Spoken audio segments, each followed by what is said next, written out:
ಎಲ್ಲರಿಗೂ ನಮಸ್ಕಾರ. ನಾನು CP ನಾಗರಾಜ, ಕನ್ನಡ ಅಧ್ಯಾಪಕ, ಭಾರತಿ ಕಾಲೇಜು, ಕಾಳಮುದ್ದಿನದೊಡ್ಡಿ, ಮದ್ದೂರು ತಾಲೂಕು, ಮಂಡ್ಯ ಜಿಲ್ಲೆ. ಈಗ ನಿಮ್ಮ ಮುಂದೆ ನಾನು 2005ರಲ್ಲಿ ಬರೆದಿದ್ದ ಡಾಕ್ಟರ್ ಸಿ ಬಂದೀಗೌಡ ಎಂಬ ಹೆಸರಿನ ಈ ಪುಟ್ಟ ಕೃತಿಯನ್ನು ಓದಲಿದ್ದೇನೆ. ಈ ಕೃತಿಯು ಡಾಕ್ಟರ್ ಸಿ ಬಂದೀಗೌಡರ ವ್ಯಕ್ತಿತ್ವ ಚಿತ್ರಣ ಪ್ರಬಂಧವಾಗಿದೆ. ಡಾಕ್ಟರ್ ಸಿ ಬಂದೀಗೌಡರ ಜೀವನದ ಸಂಕ್ಷಿಪ್ತ ವಿವರಗಳು ಈ ರೀತಿ ಇವೆ. ಬಂದೀಗೌಡರು ಹುಟ್ಟಿದ ಊರು ಶ್ರೀನಿವಾಸ ಅಗ್ರಹಾರ, ಶ್ರೀರಂಗಪಟ್ಟಣ ತಾಲೂಕು, ಮಂಡ್ಯ ಜಿಲ್ಲೆ. ಹುಟ್ಟಿದ ದಿನಾಂಕ ಮಾರ್ಚಿ ತಿಂಗಳಿನ 2ನೇ ತಾರೀಕು 1917ನೇ ಇಸ್ವಿ. ಇವರ ನಿಧನ ನವೆಂಬರ್ 18, 2012. 95 ವರ್ಷಗಳ ತುಂಬು ಜೀವನವನ್ನು ಮತ್ತು ಸಾರ್ಥಕವಾದ ಜೀವನವನ್ನು ನಡೆಸಿದವರು ಡಾಕ್ಟರ್ ಸಿ ಬಂದೀಗೌಡರು. ಇವರ ತಾಯಿ ದೇವಮ್ಮನವರು, ಇವರ ತಂದೆ ಚಿಕ್ಕಣ್ಣನವರು, ಇವರ ಪತ್ನಿ ರುಕ್ಮಿಣಮ್ಮನವರು. ಇವರಿಗೆ 3 ಮಂದಿ ಮಕ್ಕಳು, ಒಬ್ಬಳು ಹೆಣ್ಣು ಮಗಳು, 2 ಗಂಡು ಮಕ್ಕಳು. ಬಂದೀಗೌಡರ ವಿದ್ಯಾಭ್ಯಾಸ ವೈದ್ಯಕೀಯ ಶಿಕ್ಷಣದಲ್ಲಿ MBBS ಪದವಿ.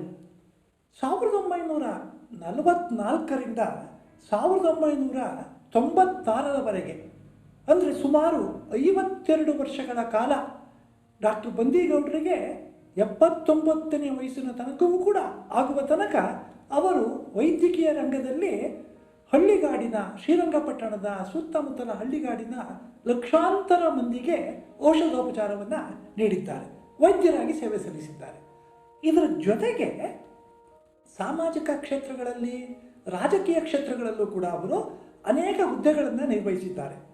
1945ರಿಂದ 50ರಲ್ಲಿ ಮೈಸೂರು ಸಂಸ್ಥಾನದ ಪ್ರಜಾಪ್ರತಿನಿಧಿ ಸಭೆಯ ಸದಸ್ಯರಾಗಿದ್ದರು. 1948ರಿಂದ 50ರವರೆಗೆ ಶ್ರೀರಂಗಪಟ್ಟಣದ ಮೊಟ್ಟ ಮೊದಲ ಪುರಸಭಾಧ್ಯಕ್ಷರಾಗಿದ್ದರು. 1964ರಿಂದ 70ರವರೆಗೆ ಕರ್ನಾಟಕ ವಿಧಾನ ಪರಿಷತ್ತಿನ ಸದಸ್ಯರಾಗಿದ್ದರು. ಮಂಡ್ಯ ನಗರದಲ್ಲಿರುವ ಕರ್ನಾಟಕ ಸಂಘದ ಕಟ್ಟಡದಲ್ಲಿ ಪ್ರತಿ ತಿಂಗಳಿನ ಮೊದಲನೆಯ ಶನಿವಾರ ಸಂಜೆ 5ರಿಂದ 7ರವರೆಗೆ ನಡೆಯುತ್ತಿದ್ದ ಕುವೆಂಪು ಸಾಹಿತ್ಯ ಚಿಂತನ ಸಭೆಯಲ್ಲಿ ಕ್ರಿಯಾಶೀಲರಾಗಿ ಭಾಗವಹಿಸುತ್ತಿದ್ದ ಡಾಕ್ಟರ್ ಬಂದೀಗೌಡರನ್ನು ಕಂಡಾಗಲೆಲ್ಲ ನನಗೆ ಬಹಳ ಅಚ್ಚರಿ ಉಂಟಾಗುತ್ತಿತ್ತು. ತಮ್ಮ ಇಳಿ ವಯಸ್ಸಿನಲ್ಲಿಯೂ ಸಾಹಿತ್ಯ ಚಟುವಟಿಕೆಗಳಲ್ಲಿ ಮಾತ್ರವಲ್ಲ, ಮಂಡ್ಯ ಜಿಲ್ಲೆಯ ಯಾವುದೇ ಕಡೆಗಳಲ್ಲಿ ಜಾತಿ ಅಥವಾ ಕೋಮು ಗಲಭೆಗಳು ನಡೆದಾಗ ಅಲ್ಲಿಗೆ ಹೋಗಿ ಜನಗಳ ಮನದಲ್ಲಿ ಮಾನವೀಯತೆಯ ದೀಪವನ್ನು, ಪರಸ್ಪರ ಪ್ರೀತಿ, ಕರುಣೆ, ಗೆಳೆತನದ ಭಾವನೆಗಳನ್ನು ಬೆಳಗಿಸಲು ಪ್ರಯತ್ನಿಸುತ್ತಿದ್ದ ಡಾಕ್ಟರ್ ಬಂದೀಗೌಡರ ಸಾಮಾಜಿಕ ಕಳಕಳಿಯನ್ನು ಕಂಡು ಅವರ ಬಗ್ಗೆ ಅಪಾರವಾದ ಪ್ರೀತಿ ಗೌರವ ಮೂಡುತ್ತಿತ್ತು. ಮಂಡ್ಯ ಜಿಲ್ಲೆಯ ಉತ್ತಮ ವ್ಯಕ್ತಿಗಳ ನಡೆನುಡಿಗಳನ್ನು ಮತ್ತು ಸಾಧನೆಗಳನ್ನು ಕುರಿತು ಶಾಲಾ ಕಾಲೇಜಿನ ಮಕ್ಕಳಿಗೆ ತಿಳಿಸುವ ಯೋಜನೆಯೊಂದನ್ನು ಮಂಡ್ಯದ ಗೆಳೆಯ ಲಿಂಗಣ್ಣ ಬಂದುಕಾರ್ ಅವರು ರೂಪಿಸಿಕೊಂಡು ಪ್ರಕಟಿಸುತ್ತಿರುವ ವ್ಯಕ್ತಿ ಚಿತ್ರ ಮಾಲಿಕೆಯಲ್ಲಿ ಡಾಕ್ಟರ್ ಬಂದೀಗೌಡರ ಬಗ್ಗೆ ಬರೆಯಲು ತಿಳಿಸಿದಾಗ ನಾನು ಬಹಳ ಸಂತೋಷದಿಂದ ಒಪ್ಪಿಕೊಂಡೆ. ಈ ಕೃತಿ ರಚನೆಯ ಸಂದರ್ಭದಲ್ಲಿ ಡಾಕ್ಟರ್ ಬಂದೀಗೌಡರ ಹೆಂಡತಿ ಶ್ರೀಮತಿ ರುಕ್ಮಿಣಮ್ಮನವರು ಮತ್ತು ಮಗ ಡಾಕ್ಟರ್ B. ಸುಜಯಕುಮಾರ್ ಅವರು ನೀಡಿದ ಸಹಕಾರಕ್ಕೆ ನಾನು ಕೃತಜ್ಞನಾಗಿರುತ್ತೇನೆ. ಈಗ ಡಾಕ್ಟರ್ ಸಿ ಬಂದೀಗೌಡರ ಈ ಕೃತಿಯಲ್ಲಿರತಕ್ಕಂಥ ವಿಚಾರಗಳನ್ನು ತಮ್ಮ ಮುಂದೆ ಓದಲಿದ್ದೇನೆ. ಮೊದಲನೇ ಅಧ್ಯಾಯ, ಆತ್ಮಗೌರವದ ಹಾದಿಯಲ್ಲಿ. ಪ್ರಸಂಗ 1. ಹಳ್ಳಿಯಿಂದ ಪಟ್ಟಣಕ್ಕೆ ಬಂದು ಪ್ರೌಢಶಾಲೆಗೆ ಸೇರಿದ ಬಾಲಕನೊಬ್ಬ ಚಲನಚಿತ್ರಗಳ ಆಕರ್ಷಣೆಗೆ ಒಳಗಾದ. ಓದಿನ ಕಡೆಗೆ ಗಮನ ಕೊಡದೆ 8ನೆಯ ತರಗತಿಯಲ್ಲಿ ಫೇಲಾಗಿ ಮುಗ್ಗರಿಸಿ ಬಿದ್ದವನು ತನ್ನ ನಡತೆಯ ಬಗ್ಗೆ ತಾನೇ ಚಿಂತಿಸತೊಡಗಿದ. ನನ್ನನ್ನು ಓದಿಸಿ ದೊಡ್ಡ ವಿದ್ಯಾವಂತನನ್ನಾಗಿ ಮಾಡಬೇಕೆಂಬ ತಂದೆ ತಾಯಿಗಳ ಆಸೆಗೆ ಈ ರೀತಿ ಕಲ್ಲನ್ನು ಹಾಕಿದೆನಲ್ಲ. ಇಂತಹ ನನ್ನ ಕೆಟ್ಟ ಚಾಳಿಯನ್ನು ಬಿಟ್ಟು ಚೆನ್ನಾಗಿ ಓದಿ ವಿದ್ಯಾವಂತನಾಗಲೇಬೇಕು ಎಂದು ನಿರ್ಧಾರ ಮಾಡಿಕೊಂಡ. ಒಂದಿನಿಂದಲೇ ಬಹಳ ಮುತುವರ್ಜಿಯಿಂದ ತರಗತಿಗಳ ಹಾಜರಾದ. ಪ್ರೀತಿ ಮತ್ತು ಶ್ರದ್ಧೆಯಿಂದ ಪಾಠಗಳನ್ನು ಕೇಳಿದ. ಮನೆಯಲ್ಲಿ ಕ್ರಮಬದ್ಧವಾಗಿ ಅಭ್ಯಾಸ ಮಾಡಿದ.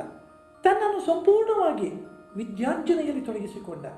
ಮುಂದೆ 3 ವರ್ಷಗಳ ನಂತರ SSLC ಪರೀಕ್ಷೆಯಲ್ಲಿ ಪ್ರಥಮ ದರ್ಜೆಯಲ್ಲಿ ಮಾತ್ರವಲ್ಲ, ಶಾಲೆಯಲ್ಲಿ ಆ ವರ್ಷ ಪರೀಕ್ಷೆಗೆ ಕುಳಿತಿದ್ದ ಎಲ್ಲ ವಿದ್ಯಾರ್ಥಿಗಳಿಗಿಂತ ಹೆಚ್ಚು ಅಂಕಗಳನ್ನು ಪಡೆದ. ಮೊದಲನೆಯ ಸ್ಥಾನವನ್ನು ಗಳಿಸಿ ಮುಖ್ಯೋಪಾಧ್ಯಾಯರಿಂದ ಮೆಚ್ಚುಗೆ ಹಾಗೂ ಬಹುಮಾನವನ್ನು ಪಡೆದ.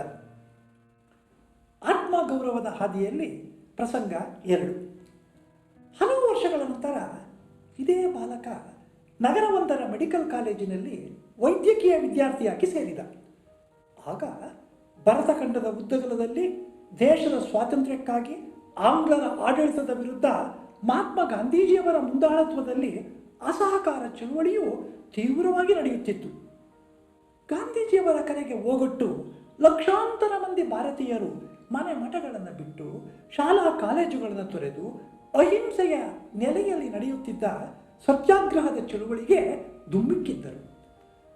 ನಗರದಲ್ಲಿನ ವೈದ್ಯಕೀಯ ಕಾಲೇಜಿನ ವಿದ್ಯಾರ್ಥಿಗಳು ಈ ಚಳುವಳಿಯಲ್ಲಿ ಭಾಗವಹಿಸಬೇಕೆಂದು ತರಗತಿಗಳನ್ನು ಬಹಿಷ್ಕರಿಸಿ ಬೀದಿಗಿಳಿದರು. ಆಗ ಕಾಲೇಜಿನ ಪ್ರಾಂಶುಪಾಲರು ವಿದ್ಯಾರ್ಥಿಗಳನ್ನು ತಡೆದು, ನೋಡಿ, ಇಂತಹ ಚಳುವಳಿಯಲ್ಲಿ ಭಾಗವಹಿಸುವುದರಿಂದ ನಿಮ್ಮ ವಿದ್ಯಾಭ್ಯಾಸ ಮೊಟಕಾಗುತ್ತದೆ, ಮುಂದಿನ ನಿಮ್ಮ ಉತ್ತಮ ಭವಿಷ್ಯ ಹಾಳಾಗುತ್ತದೆ. ನಿಮ್ಮ ತಂದೆ ತಾಯಿಗಳು ನಿಮ್ಮನ್ನು ವಿದ್ಯಾವಂತರನ್ನಾಗಿ ಮಾಡುವುದಕ್ಕೆ ಬಹಳ ಕಷ್ಟಪಡ್ತಾ ಇದ್ದಾರೆ. ಇದನ್ನು ನೀವು ಸದಾಕಾಲ ಜ್ಞಾಪಕದಲ್ಲಿ ಇಟ್ಕೊಂಡಿರಬೇಕು. ಇದೇನೋ ಒಳ್ಳೆಯ ಚಳುವಳಿಯಲ್ಲ. ಗಾಂಧೀಜಿಯವರು ಬ್ರಿಟಿಷರಿಗೆ ಕೊಟ್ಟಿದ್ದ ವಚನವನ್ನು ಪಾಲಿಸದೆ ಅವರಿಗೆ ಬೆನ್ನ ಹಿಂದೆ ಚೂರಿ ಹಾಕಿದ್ದಾರೆ ಎಂದು ಪ್ರಿನ್ಸಿಪಾಲರು ನುಡಿದಾಗ ಈ ಯುವಕನು ತಕ್ಷಣವೇ, sir, please don't comment on Gandhiji, is our leader ಎಂದು ಪ್ರತಿಭಟಿಸಿದ. ಒಂದು ಗಳಿಗೆ ಪ್ರಿನ್ಸಿಪಾಲರು ಅಪ್ರತಿಭರಾದರು.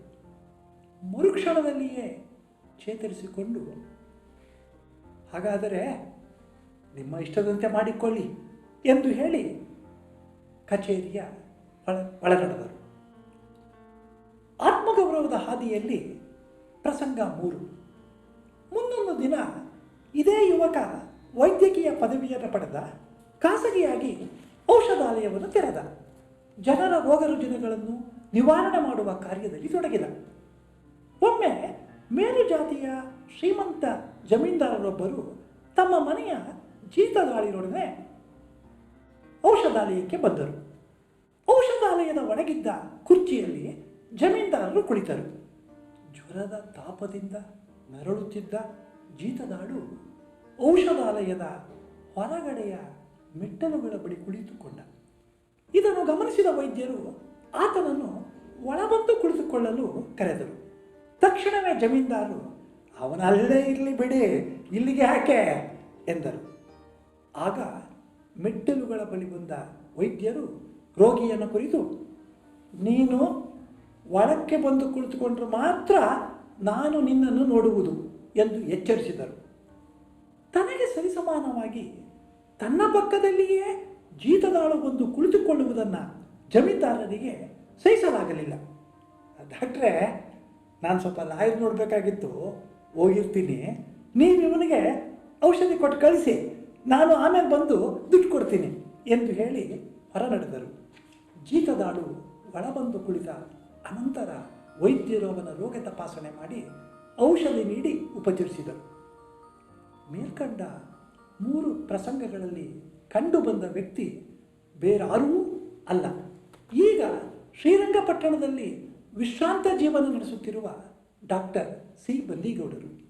ಉತ್ತಮವಾದ ನಡೆನುಡಿಗಳನ್ನು ತಮ್ಮ ಜೀವನದ ಉದ್ದಕ್ಕೂ ಅಳವಡಿಸಿಕೊಂಡವರು. ಹಣ ಮತ್ತು ಅಧಿಕಾರಕ್ಕಾಗಿ ವ್ಯಕ್ತಿತ್ವವನ್ನು ಕಳೆದುಕೊಳ್ಳದೆ ಆತ್ಮಗೌರವದ ಹಾದಿಯಲ್ಲಿ ತಲೆಯನ್ನೆತ್ತಿ ನಡೆದುಕೊಂಡು ಬಂದವರು. ಡಾಕ್ಟರ್ ಬಂದೀಗೌಡರ ಬಾಳಿನ ರೀತಿ ನೀತಿಗಳು ಇಂದಿನ ಮತ್ತು ಮುಂದಿನ ತಲೆಮಾರಿನವರಿಗೆ ಅನುಕರಣ ಯೋಗ್ಯವಾಗಿವೆ. ಆದುದರಿಂದ ಡಾಕ್ಟರ್ ಸಿ ಬಂದೀಗೌಡರ ಜೀವನದ ಪ್ರಮುಖವಾದ ಹೆಜ್ಜೆ ಗುರುತುಗಳನ್ನು ಈ ಗ್ರಂಥದಲ್ಲಿ ಚಿತ್ರಿಸಲು ಪ್ರಯತ್ನಿಸಿದ್ದೇನೆ. ಅಧ್ಯಾಯ 2. ಬಂದೀಗೌಡರ ಜೀವನದ ಹಿನ್ನೆಲೆ. ಮಂಡ್ಯ ಜಿಲ್ಲೆಯ ಶ್ರೀರಂಗಪಟ್ಟಣ ತಾಲೂಕಿನ ಕೆ ಶೆಟ್ಟಿಹಳ್ಳಿ ಹೋಬಳಿಗೆ ಸೇರಿದ ಶ್ರೀನಿವಾಸ ಅಗ್ರಹಾರ ಎಂಬ ಹಳ್ಳಿಯಲ್ಲಿ ದಿನಾಂಕ 2 ಮಾರ್ಚ್ 1917ರಂದು ಬಂದೀಗೌಡರು ಜನಿಸಿದರು. ಇವರ ತಂದೆ ಚಿಕ್ಕಣ್ಣನವರು, ತಾಯಿ ದೇವಮ್ಮನವರು. ಇವರಿಗೊಬ್ಬ ತಮ್ಮ, ಅವರ ಹೆಸರು ಜವರೇಗೌಡ. ಬಂದೀಗೌಡರ ತಂದೆ ಚಿಕ್ಕಣ್ಣನವರಿಗೆ 20 ಎಕರೆ ಗದ್ದೆ ಇತ್ತು. ಸಾಕಷ್ಟು ಅನುಕೂಲವಂತರಾಗಿದ್ದರು. ಚಿಕ್ಕಣ್ಣನವರು ಪ್ರಾಥಮಿಕ ಶಾಲೆಯ ತನಕ ಓದಿದ್ದರು. ದೇವಮ್ಮನವರಿಗೆ ಅಕ್ಷರ ಕಲಿಯುವ ಅವಕಾಶವೇ ದೊರೆತಿರಲಿಲ್ಲ. ಆದರೆ ಈ ತಂದೆ ತಾಯಿಗಳಿಗೆ ತಮ್ಮ 2 ಮಕ್ಕಳನ್ನು ದೊಡ್ಡ ವಿದ್ಯಾವಂತರನ್ನಾಗಿ ಮಾಡಬೇಕೆಂಬ ಗುರಿಯಿತ್ತು. ಹಳ್ಳಿಯ ಮಾರಿಗುಡಿಯ ಪಡಸಾಲೆಯಲ್ಲಿ ನಡೆಯುತ್ತಿದ್ದ ಕೂಲಿ ಮಠಕ್ಕೆ ಬಂದೀಗೌಡರು ಸೇರಿದರು. ಅಲ್ಲಿ ಭಾಷ್ಯಂ ಅಯ್ಯಂಗಾರ್ ಎಂಬ ಗುರುಗಳಿಂದ ಪ್ರಾಥಮಿಕ ಹಂತದ ವಿದ್ಯೆಯನ್ನು ಪಡೆದರು. 1926ರಲ್ಲಿ ಶ್ರೀರಂಗಪಟ್ಟಣದಲ್ಲಿನ ಸರ್ಕಾರಿ ಮಾಧ್ಯಮಿಕ ಶಾಲೆಗೆ ಸೇರಿದರು. ಶಾಲೆ ಊರಿನಿಂದ 2 ಮೈಲಿ ದೂರದಲ್ಲಿತ್ತು. ಶಾಲೆಗೆ ನಿತ್ಯವೂ ನಡೆದುಕೊಂಡು ಹೋಗಿ ಬರತೊಡಗಿದರು. ಈ ಶಾಲೆಯಲ್ಲಿ ಕಲಿಯುತ್ತಿದ್ದಾಗ ನಡೆದ ಒಂದು ಘಟನೆಯು ಪುಟ್ಟ ಬಾಲಕನ ಮನಸ್ಸಿನಲ್ಲಿ ಬಹುಕಾಲ ನೆನಪಿನಲ್ಲಿ ಉಳಿಯಿತು. ತುಂಡು ಉಡುಗೆಯ ಗಾಂಧೀಜಿ, ರಾಜ ಉಡುಗೆಯ ಇರ್ವಿನ್. 1927ರಲ್ಲಿ ಗಾಂಧೀಜಿಯವರು ಶ್ರೀರಂಗಪಟ್ಟಣಕ್ಕೆ ಬಂದಿದ್ದರು. ಆಗ ಅವರನ್ನು ನೋಡಲು ಚಿಕ್ಕಣ್ಣನವರು ಹೊರಟಿದ್ದರು. ಬಾಲಕ ಬಂದೀಗೌಡನನ್ನು ತಮ್ಮಡನ ಕರೆದುಕೊಂಡು ಹೋಗಿ ಗಾಂಧೀಜಿಯವರನ್ನು ತೋರಿಸಿದರು.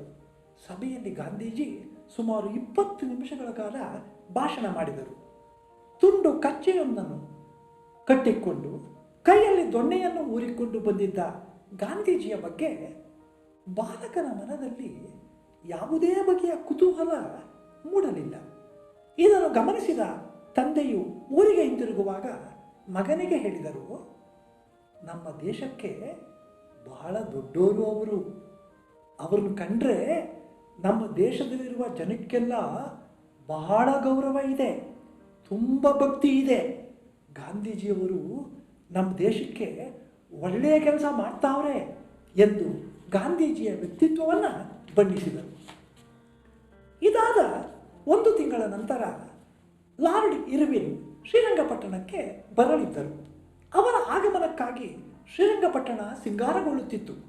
ಶಾಲೆಯ ಮಕ್ಕಳೆಲ್ಲ ಅಂದು ಒಳ್ಳೆಯ ಉಡುಪುಗಳನ್ನು ಹಾಕಿಕೊಂಡು ಬರಬೇಕೆಂದು ಉಪಾಧ್ಯಾಯರಿಂದ ಆದೇಶ ಬಂದಿತ್ತು. ಶಾಲಾ ಬಾಲಕ ಬಂದೀಗೌಡ ಈ ವಿಷಯವನ್ನು ತಂದೆಗೆ ತಿಳಿಸುತ್ತಾ, ಅಪ್ಪ, ಈಗ ನಮ್ಮ ದೇಶ ಆಳ್ತಾ ಇರೋ ವೈಸ್ರಾಯ್ ಲಾರ್ಡ್ ಇರ್ವಿನ್ ಸಾಹೇಬರು ನಾಳೆ ಪಟ್ಟಣಕ್ಕೆ ಬರ್ತಾರಂತೆ. ಅವರನ್ನು ಸ್ವಾಗತಿಸುವುದಕ್ಕೆ ನಾವೆಲ್ಲ ಒಳ್ಳೆ ಬಟ್ಟೆ ಉಟ್ಕೊಂಡು ಚೆನ್ನಾಗಿ ಹೋಗ್ಬೇಕಂತೆ. ನೀನು ಬಾರಪ್ಪ, ಅವರು ನೋಡುವೆಯಂತೆ ಎಂದು ಮಗ ಕರೆದಾಗ ಚಿಕ್ಕಣ್ಣನವರು ಒಂದು ಬಗೆಯ ಉದಾಸೀನತೆಯಿಂದ, ನೀನೇ ಹೋಗಿ ನೋಡು, ನಾನೇನು ಅವರು ನೋಡಬೇಕಾಗಿಲ್ಲ ಎಂದರು. ಮಾನ್ಯ ದಿನ ಅಧಿಕಾರದ ವೈಭವದಿಂದ ಕಂಗೊಳಿಸುತ್ತಾ ಶ್ರೀರಂಗಪಟ್ಟಣಕ್ಕೆ ಬಂದ ಲಾರ್ಡ್ ಇರ್ವಿನ್ನರನ್ನು ಕಂಡ ಬಾಲಕ ಬಂದೀಗೌಡನ ಕಣ್ಣುಗಳು ಅಚ್ಚರಿಯಿಂದ ಅರಳಿದವು. ಆದರೆ ತುಂಡುಗಚ್ಚೆಯ ಗಾಂಧೀಜಿಯನ್ನು ಅಪಾರವಾದ ಭಕ್ತಿ ಗೌರವಗಳಿಂದ ನೋಡಲು ಬಂದಿದ್ದ ತನ್ನ ತಂದೆಯು ರಾಜ ಉಡುಗೆಯಿಂದ ಮೆರೆಯುತ್ತಿದ್ದ ಲಾರ್ಡ್ ಇರ್ವಿನ್ನರನ್ನು ನೋಡಲು ಬಾರದೇ ಹೋದದ್ದು ಏಕೆ ಎಂಬುದು ಮಾತ್ರ ಬಾಲಕ ಬಂದೀಗೌಡನಿಗೆ ಅರ್ಥವಾಗಲಿಲ್ಲ. ಅಧ್ಯಾಯ 3. ಪರಿಸರ ರೂಪಿಸಿದ ವ್ಯಕ್ತಿತ್ವ. ಬಾಲಕ ಬಂದೀಗೌಡ 1929ರಲ್ಲಿ ಶ್ರೀರಂಗಪಟ್ಟಣದ ಮಾಧ್ಯಮಿಕ ಶಾಲೆಯಲ್ಲಿ ಲೋಯರ್ ಸೆಕೆಂಡರಿ ಪರೀಕ್ಷೆಯಲ್ಲಿ ತೇರ್ಗಡೆ ಬಂದಿದ್ದ. ಆಮೇಲೆ ಮೈಸೂರು ನಗರದಲ್ಲಿದ್ದ ವೆಸ್ಲಿಯನ್ ಪ್ರೌಢಶಾಲೆಯ ಮೆಟ್ಟಿಲನ್ನು ಏರಿದ. ನಗರಕ್ಕೆ ಬರುತ್ತಿದ್ದಂತೆಯೇ ಚಲನಚಿತ್ರಗಳ ಆಕರ್ಷಣೆಗೆ ಒಳಗಾದ. ಓದಿನಲ್ಲಿ ಹಿಂದೆ ಬಿದ್ದ. ಮೊದಲ ವಾರ್ಷಿಕ ಪರೀಕ್ಷೆಯಲ್ಲಿ ಡುಮ್ಕಿ ಹೊಡೆದ. ಈಗಾಗಲೇ ಹಿಂದೆ ತಿಳಿಸಿರುವಂತೆ ತನ್ನ ತಪ್ಪುಗಳನ್ನು ತಾನೇ ತಿದ್ದಿಕೊಂಡು ವಿದ್ಯಾಭ್ಯಾಸದ ಕಡೆಗೆ ಹೆಚ್ಚು ಗಮನವನ್ನು ನೀಡತೊಡಗಿದ. ಈ ಅವಧಿಯಲ್ಲೇ ಮೈಸೂರಿನಲ್ಲಿ ಸ್ವಾತಂತ್ರ್ಯ ಚಳುವಳಿ ನಡೆಯುತ್ತಿತ್ತು. ಈ ಸ್ವಾತಂತ್ರ್ಯ ಹೋರಾಟದ ಚಳುವಳಿಯು ಬಾಲಕ ಬಂದಿಗೌಡನ ಮನಸ್ಸಿನ ಮೇಲೆ ಮಹತ್ತರವಾದ ಪರಿಣಾಮವನ್ನು ಬೀರಲಾರಂಭಿಸಿತು. ಬಾಲಕ ಬಂದಿಗೌಡ ಮೈಸೂರಿಗೆ ಬಂದ ಹೊಸದರಲ್ಲಿ ಕನ್ನೇಗೌಡನ ಕೊಪ್ಪಲಿನಲ್ಲಿದ್ದ ಬಂಧುಗಳ ಮನೆಯಿಂದ ಶಾಲೆಗೆ ಹೋಗಿ ಬರುತ್ತಿದ್ದ. ಪ್ರತಿನಿತ್ಯವೂ ಸುಬ್ಬರಾಯನ ಕೆರೆಯ ಏರಿಯ ಮೇಲೆ ಸಂಜೆ ಸಮಯದಲ್ಲಿ ನಡೆಯುತ್ತಿದ್ದ ಸ್ವಾತಂತ್ರ್ಯ ಹೋರಾಟಗಾರರ ಸಭೆಗಳಲ್ಲಿನ ಭಾಷಣಗಳನ್ನು ಕೇಳುತ್ತಿದ್ದ. ನಗರದಲ್ಲಿ ನಿತ್ಯ ನಿರಂತರವಾಗಿ ನಡೆಯುತ್ತಿದ್ದ ಹರತಾಳಗಳಲ್ಲಿ ದೊಡ್ಡವರೊಡನೆ ಕಿರಿಯ ವಯಸ್ಸಿನ ಶಾಲಾ ಮಕ್ಕಳೂ ಜೊತೆಗೂಡಿ ದೇಶ ಪ್ರೇಮದ ಘೋಷಣೆಗಳನ್ನು ಕೂಗುತ್ತಿದ್ದರು. ನಗರದ ಪ್ರಮುಖ ಬೀದಿಗಳಲ್ಲಿ ನಡೆಸುತ್ತಿದ್ದ ಮೆರವಣಿಗೆಗಳು ಬಾಲಕ ಬಂದಿಗೌಡನ ಮುಗ್ಧ ಮನದಲ್ಲಿ ದೇಶಭಕ್ತಿಯ ಬೀಜಗಳನ್ನು ಬಿತ್ತಿದವು. ಇವರೆಲ್ಲ ನಮ್ಮ ದೇಶದ ಸ್ವಾತಂತ್ರ್ಯಕ್ಕಾಗಿ ಹೋರಾಡ್ತಾ ಇದ್ದಾರೆ, ಇವರಂತೆ ನಾನು ಕೂಡ ನಮ್ಮ ದೇಶಕ್ಕಾಗಿ ಏನನ್ನಾದರೂ ಮಾಡಲೇಬೇಕು ಎಂಬ ಆಸೆ ಬಾಲಕ ಬಂದಿಗೌಡನ ಮನದಲ್ಲಿ ಮೊಳೆಯಿತು. ಮೈಸೂರಿನಲ್ಲಿ ಒಂದು ದಿನ ಸ್ವಾತಂತ್ರ್ಯ ಹೋರಾಟಗಾರರು ವಿದೇಶಿ ವಸ್ತ್ರ ದಹನ ಚಳವಳಿಯನ್ನು ನಡೆಸುತ್ತಿದ್ದರು. ದೇಶ ಪ್ರೇಮದ ಭಾವನೆಗಳನ್ನು ಸಂಕೇತಿಸುವಂತೆ ಉರಿಯುತ್ತಿದ್ದ ಬೆಂಕಿಯ ಕುಂಡಕ್ಕೆ ತಾನು ಹಾಕಿಕೊಂಡಿದ್ದ ಬಣ್ಣದ ಟೋಪಿಯನ್ನು ಎಸೆಯುವುದರ ಮೂಲಕ 12 ವರ್ಷದ ಬಾಲಕ ಬಂದಿಗೌಡ ಸ್ವಾತಂತ್ರ್ಯ ಹೋರಾಟದ ಕಣದಲ್ಲಿ ತನ್ನ ಮೊದಲ ಹೆಜ್ಜೆಗಳನ್ನು ಇಡತೊಡಗಿದ. ಅಂದಿನಿಂದಲೇ ಖಾದಿ ಅಂಗಿ ಮತ್ತು ಪೈಜಾಮಗಳನ್ನು ತೊಡಲು ಪ್ರಾರಂಭಿಸಿದ. ಬಾಲಕರ ಮನದಲ್ಲಿ ಸ್ವಾತಂತ್ರ್ಯ ಹೋರಾಟದ ಹಂಬಲ ಇಮ್ಮಡಿಗೊಳ್ಳುತ್ತಿದ್ದಂತೆಯೇ ಹರತಾಳಗಳಲ್ಲಿ ಹೆಚ್ಚು ಹೆಚ್ಚಾಗಿ ಭಾಗವಹಿಸತೊಡಗಿದನು. ಕೊನೆಗೊಂದು ದಿನ ಶಾಲೆಯನ್ನೇ ತೊರೆದು ಸಂಪೂರ್ಣವಾಗಿ ಚಳುವಳಿಯಲ್ಲಿ ಧುಮ್ಮಿಕ್ಕಲು ನಿರ್ಧರಿಸಿದ. ಈ ವಿಷಯವನ್ನು ತಂದೆಗೆ ತಿಳಿಸಿದಾಗ ನಿರಾಶೆಗೊಂಡ ಚಿಕ್ಕಣ್ಣನವರು ಕೋಪಗೊಂಡು ಮಗನ ಕೆನ್ನೆಗೆ ಚಟಾರನೆ ಒಂದು ಬಾರಿಸಿದರು. ಆದರೆ ಮರುಕ್ಷಣದಲ್ಲಿಯೇ ಶಾಂತಚಿತ್ತರಾಗಿ ಮಗನನ್ನು ಹತ್ತಿರದಲ್ಲಿ ಕುಳ್ಳಿರಿಸಿಕೊಂಡು, ಆವತ್ತು ನೀನು ಟೋಪಿಯನ್ನು ಬೆಂಕಿಗೆ ಎಸೆದು ಬಂದೆ, ಅದನ್ನು ನಾನು ತಪ್ಪು ಅನ್ನುವುದಿಲ್ಲ. ನಿನ್ನಲ್ಲಿ ಆ ರೀತಿಯ ದೇಶಪ್ರೇಮ ಇರಲಿ, ನಿನಗೆ ಇಷ್ಟವಾದ ಖಾದಿಯನ್ನೇ ಹಾಕು, ನಾನು ಬೇಡ ಅನ್ನೋದಿಲ್ಲ. ಆದರೆ ಓದುವುದನ್ನು ಮಾತ್ರ ನಿಲ್ಲಿಸಬೇಡ. ಓದಿ ವಿದ್ಯಾವಂತನಾಗಿ ಮುಂದಕ್ಕೆ ನಮ್ಮ ಹಳ್ಳಿ ಜನಗಳಿಗೆ ಏನಾದರೂ ಒಳ್ಳೆಯದನ್ನು ಮಾಡುವೆಯಂತೆ. ವಿದ್ಯೆಯನ್ನು ಕಲಿಯುವ ಈ ಸಮಯವನ್ನು ಹಾಳು ಮಾಡಿಕೊಂಡ್ರೆ ಮತ್ತೆ ನೀನು ವಿದ್ಯಾವಂತನಾಗಬೇಕು ಅಂದರೂ ಅದು ಸಾಧ್ಯವಾಗೋದಿಲ್ಲ ಎಂದು ತಿಳಿಯ ಹೇಳಿದರು. ತಂದೆಯ ಮನದಾಳದ ಮಾತು ಮಗನ ಮನಸ್ಸಿಗೆ ನಾಟಿತು. ಅಂದಿನಿಂದ ಮತ್ತೆ ವಿದ್ಯಾಭ್ಯಾಸದ ಕಡೆಗೆ ಹೆಚ್ಚಿನ ಗಮನ ಹರಿಸಿದ. ಅಧ್ಯಾಯ 4. ಪಠ್ಯಗ್ರಂಥಗಳು ರೂಪಿಸಿದ ವ್ಯಕ್ತಿತ್ವ. ಪ್ರೌಢಶಾಲೆಯ ಹಂತದಲ್ಲಿ ಬೋಧಿಸುತ್ತಿದ್ದ ಪಠ್ಯಗ್ರಂಥಗಳಲ್ಲಿ ಅತ್ಯುತ್ತಮವಾದ ಕೃತಿಗಳಿದ್ದವು. ಅವುಗಳಲ್ಲಿ ಬಹುಮುಖ್ಯವಾಗಿ 4 ಕೃತಿಗಳು ಬಾಲಕ ಬಂದಿಗೌಡನ ಮನಸ್ಸಿನ ಮೇಲೆ ಅಗಾಧವಾದ ಪರಿಣಾಮವನ್ನು ಉಂಟು ಮಾಡಿದವು. ಒಂದು, ಗಾಂಧೀಜಿ ಅವರ ಆತ್ಮಕಥೆ ಮೈ ಎಕ್ಸ್ಪೆರಿಮೆಂಟ್ಸ್ ವಿತ್ ಟ್ರೂತ್ ಎಂಬ ಕೃತಿಯ ಕನ್ನಡ ಅನುವಾದ ಸತ್ಯಶೋಧನೆ. ಎರಡನೇ ಗ್ರಂಥ ಕುವೆಂಪು ವಿರಚಿತ ಸ್ವಾಮಿ ವಿವೇಕಾನಂದರ ಜೀವನ ಚರಿತ್ರೆ. ಮೂರನೇದು ಗಾಂಧೀಜಿಯವರು ದಕ್ಷಿಣ ಆಫ್ರಿಕಾದಲ್ಲಿ ನಡೆಸಿದ ಸತ್ಯಾಗ್ರಹದ ಸಾಧನೆಗಳನ್ನು ಕುರಿತ A great son of India ಎಂಬ ಇಂಗ್ಲಿಷ್ ಕೃತಿ.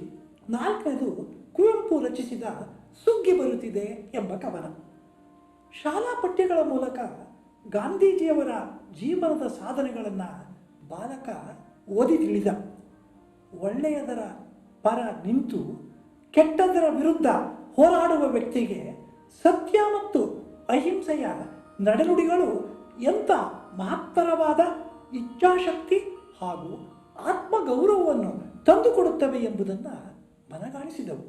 ಇದರ ಜೊತೆಗೆ ಮೈಸೂರಿನಲ್ಲಿ ನಿರಂತರವಾಗಿ ನಡೆಯುತ್ತಿದ್ದ ಹರತಾಳದ ಸಂದರ್ಭಗಳಲ್ಲಿ ಭಾಷಣಕಾರರು ವರ್ಣಿಸುತ್ತಿದ್ದ ಗಾಂಧೀಜಿಯ ವ್ಯಕ್ತಿತ್ವದ ವಿವಿಧ ಗುಣಗಳು ಬಾಲಕ ಬಂದಿಗೌಡನ ಮನವನ್ನು ಆವರಿಸತೊಡಗಿದವು.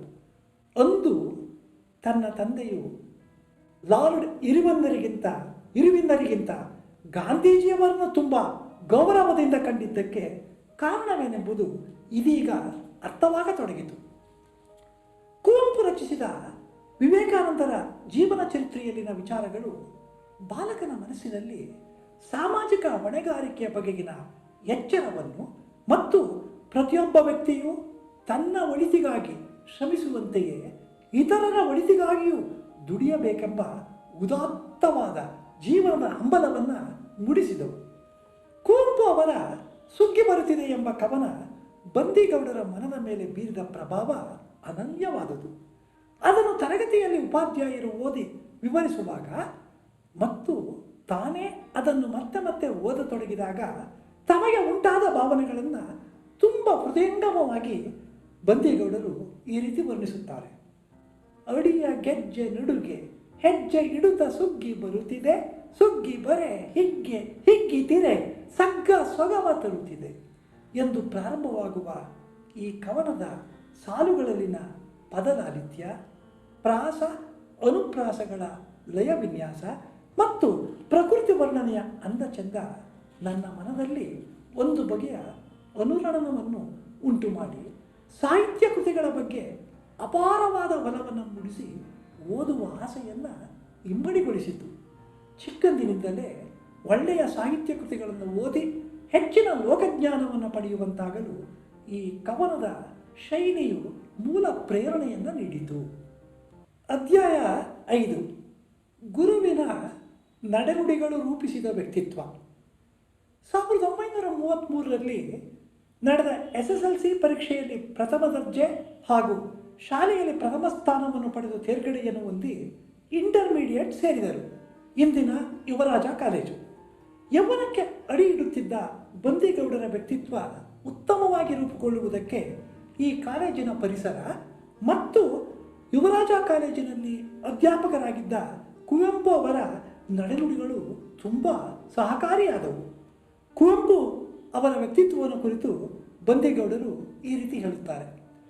ಗಾಂಧೀಜಿಯವರ ನಂತರ ನನ್ನ ಮೇಲೆ ಪ್ರಭಾವ ಬೀರಿದ ಮತ್ತೊಬ್ಬ ವ್ಯಕ್ತಿ ಕುವೆಂಪು. ಪ್ರೌಢಶಾಲೆಯ ವಿದ್ಯಾರ್ಥಿಯಾಗಿದ್ದಾಗ ನಾನು ಅವರ ಕೃತಿಗಳಿಂದ ಆಕರ್ಷಿತನಾಗಿದ್ದೆ. ಇಲ್ಲಿ ಅವರೇ ಕನ್ನಡ ಅಧ್ಯಾಪಕರಾಗಿ ದೊರೆತದ್ದು ಬಹಳ ಆನಂದವನ್ನು ಉಂಟು ಮಾಡಿತು. ಕುವೆಂಪು ಅವರು ತರಗತಿಯಲ್ಲಿ ಆಗಿಂದಾಗೆ ದೇಶದ ರಾಜಕೀಯ ಘಟನೆಗಳ ಬಗ್ಗೆ ಪ್ರಸ್ತಾಪ ಮಾಡುತ್ತಿದ್ದರು. ಇಂಗ್ಲಿಷರ ದಾಸ್ಯಕ್ಕೆ ಗುರಿಯಾಗಿ ನರಳುತ್ತಿರುವ ಭರತಖಂಡಕ್ಕೆ ಸ್ವಾತಂತ್ರ್ಯ ಲಭಿಸಬೇಕಾದರೆ ಅದು ಗಾಂಧೀಜಿಯವರಂಥ ವ್ಯಕ್ತಿಗಳಿಂದ ಮಾತ್ರ ಎಂಬುದು ಕುವೆಂಪು ಅವರ ಖಚಿತ ನಿಲುವಾಗಿತ್ತು. 1934ರಲ್ಲಿ ಮೈಸೂರಿನ ಟೌನ್ ಹಾಲಿನ ಮೈದಾನದಲ್ಲಿ ಗಾಂಧೀಜಿಯವರ ಭಾಷಣದ ಸಭೆ ಏರ್ಪಾಡಾಗಿತ್ತು. ಈ ಸಭೆಗೆ ಬಂದಿದ್ದ ಕುವೆಂಪು ಅವರು ನಮ್ಮ ಜೊತೆಯಲ್ಲೇ 2 ಗಂಟೆಗಳ ಕಾಲ ಬಿಸಿಲಲ್ಲಿ ಕಾದು ಕುಳಿತು ಗಾಂಧೀಜಿಯವರ ಭಾಷಣವನ್ನು ಕೇಳಿ ಅನಂತರ ಸಭ್ಯತಾ ದೇವತೆ ಎಂಬ ಕವನದಲ್ಲಿ ಗಾಂಧೀಜಿಯವರ ವ್ಯಕ್ತಿತ್ವವನ್ನು ಅಮೋಘವಾಗಿ ಬಣ್ಣಿಸಿ ಬರೆದರು. ಕುವೆಂಪು ಅವರನ್ನು ಕಂಡರೆ ವಿದ್ಯಾರ್ಥಿಗಳೆಲ್ಲರಿಗೂ ಬಹಳ ಗೌರವ. ಏಕೆಂದರೆ ಅವರ ನಡೆನುಡಿಗಳು ತುಂಬ ಉನ್ನತ ಮಟ್ಟದ್ದಾಗಿದ್ದವು. ರಾಜಕುಮಾರ ಜಯಚಾಮರಾಜೇಂದ್ರ ಒಡೆಯರಿಗೆ ಮೈಸೂರಿನ ಅರಮನೆಗೆ ಬಂದು ಪಾಠ ಹೇಳುವಂತೆ ಕುವೆಂಪು ಅವರನ್ನು ಆಹ್ವಾನಿಸಿದಾಗ ಅದನ್ನು ನಿರಾಕರಿಸಿದ ಕುವೆಂಪು ಅವರು ಎಲ್ಲ ವಿದ್ಯಾರ್ಥಿಗಳೊಡನೆ ತಾನೂ ಒಬ್ಬ ವಿದ್ಯಾರ್ಥಿಯಾಗಿ ತರಗತಿಯಲ್ಲಿ ಕುಳಿತುಕೊಂಡು ರಾಜಕುಮಾರನು ವಿದ್ಯೆಯನ್ನು ಕಲಿಯಲಿ ಎಂದು ಹೇಳಿದ ಮಾತು ಆತ್ಮಗೌರವದ ಸಂಕೇತ ಮಾತ್ರವಲ್ಲ, ಗುರುವಿನ ವ್ಯಕ್ತಿತ್ವದ ಮಹತ್ವ ಮತ್ತು ಜನಸಮುದಾಯದಲ್ಲಿ ಎಲ್ಲ ವ್ಯಕ್ತಿಗಳು ಸರಿ ಸಮಾನರು ಎಂಬ ಸಮಾನತೆಯ ತತ್ವವನ್ನು ಪ್ರತಿಪಾದಿಸಿದ ನುಡಿಗಳಂತೆ ನಮಗೆ ಕಂಡುಬಂದವು. ಬ್ರಿಟಿಷರ ವಸಾಹತುಶಾಹಿ ಆಡಳಿತ ಮತ್ತು ಮೈಸೂರು ಅರಸರ ರಾಜಪ್ರಭುತ್ವವನ್ನು ವಿರೋಧಿಸುತ್ತಿದ್ದ ಕುವೆಂಪು ಅವರು ದೇಶದ ಸ್ವಾತಂತ್ರ್ಯ ಮತ್ತು ಪ್ರಜಾಪ್ರಭುತ್ವದ ವ್ಯವಸ್ಥೆಯನ್ನು ಬೆಂಬಲಿಸುತ್ತಿದ್ದರು. ಇದೇ ಅವಧಿಯಲ್ಲಿ ಅವರು ಶ್ರೀರಂಗಪಟ್ಟಣದಲ್ಲಿ ಯುವ ವಿದ್ಯಾರ್ಥಿಗಳನ್ನು ಕುರಿತು ಆತ್ಮಶ್ರೀಗಾಗಿ ನಿರಂಕುಶಮತಿಗಳಾಗಿ ಎಂಬ ಭಾಷಣದಲ್ಲಿ ಸಾಮಾಜಿಕ ಮತ್ತು ಧಾರ್ಮಿಕ ರಂಗಗಳಲ್ಲಿನ ಮೌಢ್ಯದ ಆಚರಣೆಗಳನ್ನು ನಿರಾಕರಿಸಿ ಯಾವುದೇ ವಿಧವಾದ ಜಾತಿ, ಮತ, ದೇವರು, ಧರ್ಮಗಳೆಂಬ ಸಂಕುಚಿತ ಭಾವನೆಗಳ ಅಂಕುಶಕ್ಕೆ ಸಿಲುಕದೆ ಯುವ ಸಮುದಾಯ ವಿವೇಚನೆಯಿಂದ ಸ್ವತಂತ್ರ ಮತಿಗಳಾಗಿ ಬಾಳಬೇಕೆಂಬ ಕರೆಯನ್ನು ನೀಡಿದ್ದರು. ಕುವೆಂಪು ಅವರು ಪ್ರತಿ ತಿಂಗಳ ಒಂದು ಭಾನುವಾರ ಸೀನಿಯರ್ BA ಹಾಲಿನಲ್ಲಿ ತಾವು ರಚಿಸಿದ 5-6 ಕವನಗಳನ್ನು ವಾಚಿಸುತ್ತಿದ್ದರು. ಈ ಕಾವ್ಯಗೋಷ್ಠಿಗೆ ವಿದ್ಯಾರ್ಥಿಗಳು ಕಿಕ್ಕಿರಿದು ತುಂಬಿರುತ್ತಿದ್ದರು. ಅಲ್ಲಿ ಅವರು ಓದುತ್ತಿದ್ದ ಕವನಗಳಲ್ಲಿ ಪ್ರಕೃತಿ ಸೌಂದರ್ಯದ ಆರಾಧನೆ ಮತ್ತು ಸಾಮಾಜಿಕ ಚಿಂತನೆಯ ಕವನಗಳು ನನ್ನ ಪಾಲಿಗೆ ತುಂಬ ಹಿಡಿಸಿದವು. ಕುವೆಂಪು ಅವರ ನಡೆನುಡಿ ಮತ್ತು ಅವರ ಸಾಹಿತ್ಯ ಕೃತಿಗಳಿಂದ ನನ್ನ ಬದುಕಿನ ಹಾದಿಗೆ ನೆರವಾದ 3 ಮುಖ್ಯವಾದ ಅಂಶಗಳೆಂದರೆ, ಮೊದಲನೇದು ಶ್ರೀಸಾಮಾನ್ಯ ಪರವಾದ ಕುವೆಂಪು ಅವರ ದೃಷ್ಟಿಕೋನ, ಎರಡನೇದು ಜಾತಿ, ಮತ, ಪ್ರಾಂತ್ಯ ಮತ್ತು ಭಾಷೆಗಳ ಎಲ್ಲೆಗಳನ್ನು ಮೀರಿದ ಕುವೆಂಪು ಅವರ ವಿಶ್ವ ಮಾನವ ಪ್ರಜ್ಞೆ, ಮೂರನೇದು ಶಕ್ತಿ ರಾಜಕಾರಣದ ಮುಂದೆ ಕೈಯೊಡ್ಡದ ಅಥವಾ ತಲೆಬಾಗದ ಕುವೆಂಪು ಅವರ ಮನೋಸ್ಥೈರ್ಯ. ಅಧ್ಯಾಯ 6 ಉದಾತ್ತ ಗುರುವಿನ ಹೃದಯವಂತಿಕೆ. ಇಂಟರ್ಮೀಡಿಯೇಟ್ ಮುಗಿದ ನಂತರ ಬಂದಿಗೌಡರು ಬೆಂಗಳೂರಿನ ಸೆಂಟ್ರಲ್ ಕಾಲೇಜಿನಲ್ಲಿ 2 ವರ್ಷ BSc ತರಗತಿಯಲ್ಲಿ ಅಧ್ಯಯನ ಮಾಡಿ 1937ರಲ್ಲಿ ವಿಜ್ಞಾನ ಪದವಿಯನ್ನು ಪಡೆದರು. ಮತ್ತೆ ವಿದ್ಯಾಭ್ಯಾಸವನ್ನು ಮುಂದುವರಿಸಿ ಮೈಸೂರಿನ ಮೆಡಿಕಲ್ ಕಾಲೇಜಿನಲ್ಲಿ ವಿದ್ಯಾರ್ಥಿಯಾಗಿ ಸೇರಿದರು.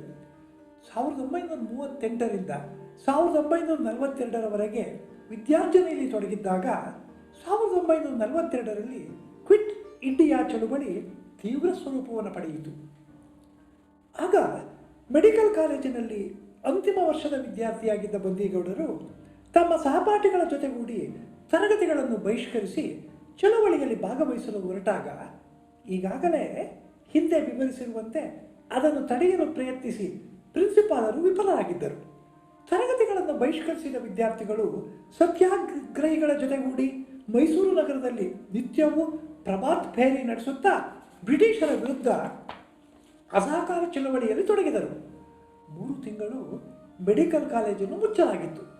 ಕಾಲಕ್ರಮೇಣ ಚಳವಳಿಯ ಕಾವು ಇಳಿಮುಖಗೊಂಡು ಮತ್ತೆ ತರಗತಿಗಳು ಪ್ರಾರಂಭಗೊಂಡಾಗ ಬಂದಿಗೌಡರು ಮತ್ತು ಮಹಾತ್ಮ ಗಾಂಧೀಜಿಯವರ ಮೊಮ್ಮಗ ಕಾಂತಿಲಾಲ್ ಗಾಂಧೀಜಿಯನ್ನು ಹೊರತುಪಡಿಸಿ ಇವರು ಮೈಸೂರಿನ ಮೆಡಿಕಲ್ ಕಾಲೇಜಿನಲ್ಲಿ 2ನೇ ವರ್ಷದ ವಿದ್ಯಾರ್ಥಿಯಾಗಿದ್ದರಾಗ. ಇನ್ನುಳಿದವರು ತರಗತಿಗಳಿಗೆ ಹಾಜರಾಗಿ ಅಂತಿಮ ವರ್ಷದ ಪರೀಕ್ಷೆಗೆ ಸಿದ್ಧರಾಗತೊಡಗಿದರು.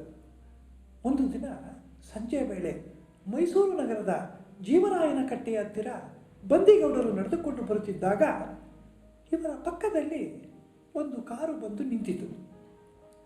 ಅದರಿಂದ ಇಳಿದು ಬಂದ ಪ್ರಿನ್ಸಿಪಾಲ್ ಡಾಕ್ಟರ್ ರಾಬಿನ್ಸನ್ ಅವರು ಬಂದಿಗೌಡರ ಬಳಿಗೆ ಬಂದು why don't you come back to the college, please come ಎಂದು ಕರೆದು ಇನ್ನು ಕೆಲವೇ ದಿನಗಳಲ್ಲಿ ನಡೆಯಲಿರುವ ಪರೀಕ್ಷೆಗೆ ಕುಳಿತುಕೊಳ್ಳುವಂತೆ ಹಿತನುಡಿಗಳನ್ನಾಡಿ ತೆರಳಿದರು. ಅತ್ತ ಪ್ರಿನ್ಸಿಪಾಲರು ತೆರಳುತ್ತಿದ್ದಂತೆಯೇ ಇತ್ತ ಬಂದಿಗೌಡರು ದಿಗ್ಭ್ರಾಂತರಾಗಿ ಹಿಂದೆ ನಡೆದಿದ್ದ ಘಟನೆಯನ್ನು ನೆನಪಿಸಿಕೊಂಡರು. ತಾವು ಒಂದು ವಿದ್ಯಾರ್ಥಿಗಳೆಲ್ಲರ ಮುಂದೆ ಪ್ರಿನ್ಸಿಪಾಲರ ಮಾತುಗಳಿಗೆ ಪ್ರತಿಭಟನೆ ಮಾಡಿದ್ದರೂ ಅದನ್ನು ಕಿಂಚಿತ್ತೂ ಮನಸ್ಸಿಗೆ ಹಚ್ಚಿಕೊಳ್ಳದೆ ಈಗ ತನ್ನ ಬಗ್ಗೆ ಅಪಾರವಾದ ಕಾಳಜಿಯನ್ನು ತೋರಿಸುತ್ತಿರುವ ಪ್ರಿನ್ಸಿಪಾಲ್ ಡಾಕ್ಟರ್ ರಾಬಿನ್ಸನ್ ಅವರ ಹೃದಯವಂತಿಕೆಯನ್ನು ಕಂಡು ಬಂದಿಗೌಡರು ಮೂಕರಾದರು. ಮಾರನೆಯ ದಿನವೇ ಕಾಲೇಜಿಗೆ ಹಾಜರಾದರು. ಪ್ರಯೋಗಾಲಯದಲ್ಲಿದ್ದ ಬಂದಿಗೌಡರನ್ನು ಕಂಡ ಪ್ರಿನ್ಸಿಪಾಲ್ ರಾಬಿನ್ಸನ್ ಅವರು ಐ ಆಮ್ ವೆರಿ ಗ್ಲ್ಯಾಡ್ ಎಂದು ನುಡಿದು ಬೆನ್ನು ತಟ್ಟಿದರು. ಹೆತ್ತ ತಾಯಿ ತನ್ನ ಮಕ್ಕಳ ತಪ್ಪುಗಳನ್ನು ಮರೆತು ಒಳ್ಳೆಯದನ್ನೇ ಸದಾಕಾಲ ಹಾರೈಸುವಂತೆ ಅಮೇರಿಕನ್ ಪ್ರಜೆಯಾಗಿದ್ದ ರಾಬಿನ್ಸನ್ ಅವರು ವಿದ್ಯಾರ್ಥಿಗಳ ಹಿತವನ್ನೇ ಚಿಂತಿಸುವ ಶ್ರೇಷ್ಠ ಗುರುವಾಗಿದ್ದರು. 7-8 ದಿನಗಳಲ್ಲಿ ನಡೆದ ಪರೀಕ್ಷೆಯಲ್ಲಿ ಸರಿಯಾಗಿ ಉತ್ತರ ಬರೆಯಲು ಸಾಧ್ಯವಾಗದೆ ಬಂದಿಗೌಡರು ಅನುತ್ತೀರ್ಣರಾದರು. 1943ರ ಏಪ್ರಿಲ್ನಲ್ಲಿ ಮತ್ತೆ ನಡೆದ ಅಂತಿಮ MBBS ಪರೀಕ್ಷೆಯಲ್ಲಿ ತೇರ್ಗಡೆ ಹೊಂದಿ 6 ತಿಂಗಳ ಕಾಲ ಹೌಸ್ ಸರ್ಜನ್ ಆಗಿ ತರಬೇತಿಯನ್ನು ಪಡೆದು ವೈದ್ಯಕೀಯ ಪದವಿಯನ್ನು ಗಳಿಸಿದರು. ಅಧ್ಯಾಯ 7 ವೃತ್ತಿರಂಗ. ವೃತ್ತಿರಂಗಕ್ಕೆ ಅಡಿ ಇಡುತ್ತಿದ್ದ ಯುವ ವೈದ್ಯ ಬಂದೀಗೌಡರಿಗೆ ದುಡ್ಡನ್ನು ಗೋರಿ ಗುಡ್ಡೆ ಹಾಕಿ ದೊಡ್ಡ ಶ್ರೀಮಂತನಾಗಿ ಮೆರೆಯಬೇಕೆಂಬ ಹಂಬಲವಿರಲಿಲ್ಲ. ಜನಸಾಮಾನ್ಯರಿಗೆ ಹೊರೆಯಲ್ಲದ ರೀತಿಯಲ್ಲಿ, ಅಂದರೆ ಕೈಗೆಟಕುವ ಬೆಲೆಯಲ್ಲಿ ಜನರಿಗೆ ವೈದ್ಯಕೀಯ ಸೌಲಭ್ಯವನ್ನು ಒದಗಿಸಬೇಕೆಂಬ ಉದ್ದೇಶವಿತ್ತು. 1943ರ ಅವಧಿಯಲ್ಲಿ ಮಲೇರಿಯಾ, ಕಾಲರ, ಸಿಡುಬು ಮತ್ತು ಪ್ಲೇಗ್ನಂಥ ಭಯಂಕರ ರೋಗಗಳು ಜನಸಮುದಾಯವನ್ನು ಭೀಕರವಾಗಿ ಕಾಡುತ್ತಿದ್ದವು. ಉತ್ತಮವಾದ ವೈದ್ಯಕೀಯ ಸೌಲಭ್ಯಗಳ ಕೊರತೆಯಿಂದ ಜನ ನರಳಿ ಸಾಯುತ್ತಿದ್ದರು.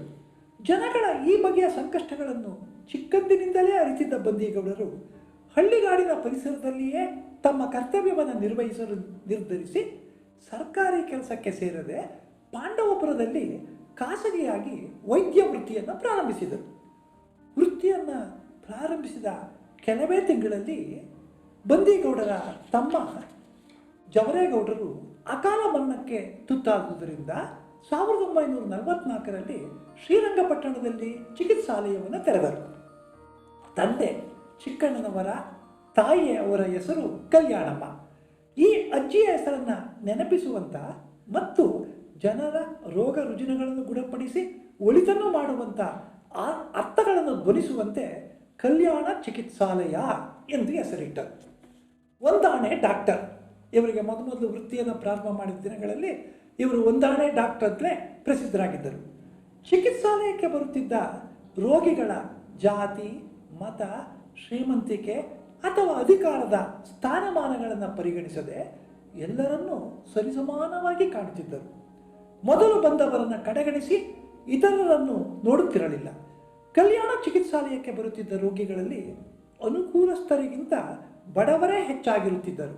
ಇದಕ್ಕೆ 2 ಪ್ರಮುಖ ಕಾರಣಗಳಿದ್ದವು. ಮೊದಲನೇ ಕಾರಣ, 1944ರ ಅವಧಿಯಲ್ಲಿ ಈಗಿನಂತೆ ಔಷಧಿಗಳನ್ನು ಮಾರುವ ಅಂಗಡಿಗಳು ಇರಲಿಲ್ಲ. ತಮ್ಮ ಬಳಿ ಬಂದ ರೋಗಿಗಳಿಗೆ ವೈದ್ಯರೇ ನಾನಾ ಬಗೆಯ ರಾಸಾಯನಿಕ ವಸ್ತುಗಳಿಂದ ಔಷಧಿಗಳನ್ನು ಸಿದ್ಧಪಡಿಸಿ ಕೊಡುತ್ತಿದ್ದರು. ಡಾಕ್ಟರ್ ಬಂದೀಗೌಡರು ಪ್ರತಿಯೊಬ್ಬ ರೋಗಿಗೆ ತಾವು ನೀಡುತ್ತಿದ್ದ ಔಷಧಕ್ಕೆ ತಗುಲುತ್ತಿದ್ದ ಖರ್ಚಿನ ಮೇಲೆ ಒಂದಾಣೆಯನ್ನು ಮಾತ್ರ ವೈದ್ಯರ ಶುಲ್ಕವಾಗಿ ತೆಗೆದುಕೊಳ್ಳುತ್ತಿದ್ದರು. ರೋಗಿಗಳಿಗೆ ಇಷ್ಟು ಕಡಿಮೆಯ ವೆಚ್ಚದಲ್ಲಿ ಮತ್ತೆಲ್ಲೂ ವೈದ್ಯಕೀಯ ಸೌಲಭ್ಯ ದೊರೆಯುತ್ತಿರಲಿಲ್ಲ. ಕಾಲಕ್ರಮೇಣ ಎಲ್ಲ ವಸ್ತುಗಳ ಬೆಲೆಗಳು ಏರಿದಂತೆಲ್ಲ ಬಂದೀಗೌಡರು ತೆಗೆದುಕೊಳ್ಳುತ್ತಿದ್ದ ಶುಲ್ಕದ ಪ್ರಮಾಣದಲ್ಲಿ ಹೆಚ್ಚಳ ಉಂಟಾದರೂ ಅದು ಬಡವರ ಕೈಗೆ ಎಟುಕುವಂತಿತ್ತು. ತಮ್ಮ ವೃತ್ತಿ ಜೀವನದ ಉದ್ದಕ್ಕೂ ಯಾವುದೇ ಸಂದರ್ಭಗಳಲ್ಲಿಯೂ ರೋಗಿಗಳನ್ನು ಹಣಕ್ಕಾಗಿ ಶೋಷಣೆ ಮಾಡುತ್ತಿರಲಿಲ್ಲ. ಮತ್ತೊಂದು ಕಾರಣ, ಚಿಕಿತ್ಸಾಲಯಕ್ಕೆ ಬರುತ್ತಿದ್ದ ರೋಗಿಗಳನ್ನು ಸರದಿಯ ಪ್ರಕಾರವೇ ನೋಡುತ್ತಿದ್ದುದರಿಂದ ಕೆಲವೊಮ್ಮೆ ರೋಗಿಗಳು ತಮ್ಮ ಸರದಿಗಾಗಿ 2 ಅಥವಾ 3 ಗಂಟೆಗಳ ಕಾಲ ಕಾಯಬೇಕಾಗಿತ್ತು. ಬಹಳ ಹೊತ್ತು ಕಾದು ಕುಳಿತುಕೊಳ್ಳುವಷ್ಟು ತಾಳ್ಮೆ ಇಲ್ಲದ ಹಣವಂತರು ಇತರ ವೈದ್ಯರ ಬಳಿಗೆ ಅಥವಾ ಮೈಸೂರಿಗೆ ಹೋಗಿ ತೋರಿಸಿಕೊಳ್ಳುತ್ತಿದ್ದರು. ವೃತ್ತಿಯನ್ನು ಪ್ರಾರಂಭಿಸಿದ ಮೊದಲ 5-6 ವರ್ಷಗಳ ಕಾಲ ಶ್ರೀನಿವಾಸ ಅಗ್ರಹಾರದಿಂದ ಪ್ರತಿನಿತ್ಯ ಸೈಕಲ್ ತುಳಿದುಕೊಂಡು ಶ್ರೀರಂಗಪಟ್ಟಣದ ಚಿಕಿತ್ಸಾಲಯಕ್ಕೆ ಬರುತ್ತಿದ್ದ ಬಂದೀಗೌಡರು ಸುತ್ತಮುತ್ತಲ ಹಳ್ಳಿಗಳಲ್ಲಿ ತೀವ್ರವಾದ ಕಾಯಿಲೆಗೆ ಗುರಿಯಾಗಿ ಚಿಕಿತ್ಸಾಲಯಕ್ಕೆ ಬರಲು ಸಾಧ್ಯವಾಗದ ರೋಗಿಗಳ ಬಳಿಗೆ ಎತ್ತಿನ ಗಾಡಿ, ಜಟಕಾ ಗಾಡಿ ಅಥವಾ ಸೈಕಲ್ ಮೇಲೆ ಹೋಗಿ ಉಪಚರಿಸುತ್ತಿದ್ದರು. ಮುಪ್ಪಿನಿಂದ ತಮ್ಮ ದೇಹದ ಶಕ್ತಿಯು ಕುಗ್ಗುವವರೆಗೂ, ಅಂದರೆ 1944ರಿಂದ 1996ನೇ ಇಸವಿಯವರೆಗೆ, ಅಂದರೆ ಡಾಕ್ಟರ್ ಬಂದೀಗೌಡರಿಗೆ 79 ವರ್ಷವಾಗುವ ತನಕ ಸರಿಸುಮಾರು ಅರ್ಧ ಶತಮಾನಕ್ಕಿಂತ ಹೆಚ್ಚಿನ ಕಾಲ ಜನಸಮುದಾಯಕ್ಕೆ ಅತ್ಯಗತ್ಯವಾದ ವೈದ್ಯಕೀಯ ಸೇವೆಯನ್ನು ಅತ್ಯಂತ ಪ್ರೀತಿಯಿಂದ, ಶ್ರದ್ಧೆಯಿಂದ ಮತ್ತು ಪ್ರಾಮಾಣಿಕತನದಿಂದ ಮಾಡುವುದರ ಮೂಲಕ ತಮ್ಮ ಜೀವನವನ್ನು ಸಾರ್ಥಕಪಡಿಸಿಕೊಂಡಿದ್ದಾರೆ. ಡಾಕ್ಟರ್ ಬಂದೀಗೌಡರ ಕೌಟುಂಬಿಕ ಜೀವನ, ಅಧ್ಯಾಯ 8. ವೃತ್ತಿಯಲ್ಲಿ ತೊಡಗಿ 2 ವರ್ಷಗಳಾಗುತ್ತಿದ್ದಂತೆಯೇ ಮನೆಯಲ್ಲಿ ತಂದೆ ತಾಯಿ ಮದುವೆಯ ಮಾತುಕತೆ ಶುರು ಮಾಡಿದರು. MBBS ಪದವಿಯನ್ನು ಪಡೆದಿದ್ದ ಬಂದೀಗೌಡರಿಗೆ ಹೆಣ್ಣು ಕೊಡಲು ಅನೇಕ ಶ್ರೀಮಂತ ಕುಟುಂಬಗಳು ನಾ ಮುಂದು ತಾ ಮುಂದು ಎಂದು ಸಿದ್ಧವಾಗಿದ್ದವು. ಆದರೆ ಬಂದೀಗೌಡರಿಗೆ ಸಿರಿವಂತೆಗಿಂತ ವಿದ್ಯಾವಂತಳಾದ ಕನ್ಯೆಯನ್ನು ಕೈ ಹಿಡಿಯಬೇಕೆಂಬ ಬಯಕೆ ಇತ್ತು. ಆಗ ಹೆಣ್ಣು ಮಕ್ಕಳ ವಿದ್ಯಾಭ್ಯಾಸದ ಬಗೆಗೆ ತಂದೆ ತಾಯಿಗಳಿಗೆ ಕಿಂಚಿತ್ತೂ ಕಾಳಜಿ ಇರಲಿಲ್ಲ.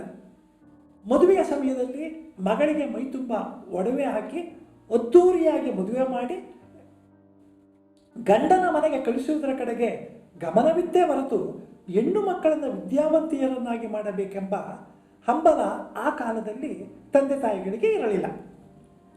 ಬಂದಿಗೌಡರು ವಿದ್ಯಾವಂತಿಯಾದ ಹುಡುಗಿಗಾಗಿ ಅರಸುತ್ತಿದ್ದಾಗ ಕೊಡಗಿನ ವೀರರಾಜಪೇಟೆಯ ಬಳಿಯ ಹಾತೂರಿನಲ್ಲಿ ದೊಡ್ಡ ಮನೆ ಅಣ್ಣಯ್ಯ ಮತ್ತು ಕಾಳಮ್ಮನವರ ಮಗಳು ರುಕ್ಮಿಣಿ ಎಂಬ ಹುಡುಗಿಯ ವಿಷಯ ಬಂಧುಗಳಿಂದ ತಿಳಿಯಿತು.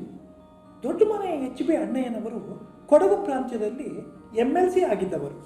ಹೆಣ್ಣು ಮಕ್ಕಳಿಗೆ ವಿದ್ಯಾಭ್ಯಾಸ ಅತ್ಯಗತ್ಯವೆಂದು ತಿಳಿದಿದ್ದವರು. ಆದುದರಿಂದಲೇ ತಮ್ಮ ಮಗಳನ್ನು ಚಿಕ್ಕಂದಿನಿಂದಲೇ ಮಡಕೇರಿಯ ಕಾನ್ವೆಂಟಿನಲ್ಲಿ ಓದಿಸುತ್ತಿದ್ದರು.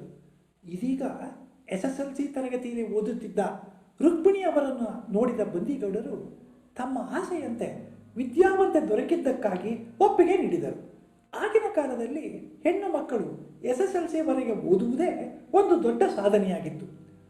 ಹೆಣ್ಣು ಮತ್ತು ಗಂಡಿನ ಮನೆಗಳ ಹಿರಿಯರಿಗೆ ಪರಸ್ಪರ ಒಪ್ಪಿಗೆಯಾಗಿ 1946ನೇ ಮಾರ್ಚ್ 21ರಂದು ಶ್ರೀರಂಗಪಟ್ಟಣದ ಕೃಷ್ಣಮೂರ್ತಿ ಬಂಗಲೆಯಲ್ಲಿ ಮದುವೆ ನಡೆಯಿತು. 60 ವರ್ಷಗಳಿಂದ ಸಂಸಾರದ ನೋವು ನಲಿವುಗಳಲ್ಲಿ ಸಹಭಾಗಿಗಳಾಗಿ ಮಧುರವಾದ ದಾಂಪತ್ಯ ಜೀವನವನ್ನು ನಡೆಸುತ್ತಿರುವ ಬಂದಿಗೌಡ ದಂಪತಿಗಳು ತಮ್ಮ ಮದುವೆಯ ದಿನದಂದು ನಡೆದ ಘಟನೆಯೊಂದನ್ನು ಈಗಲೂ ನೆನಪಿಸಿಕೊಳ್ಳುತ್ತಾರೆ.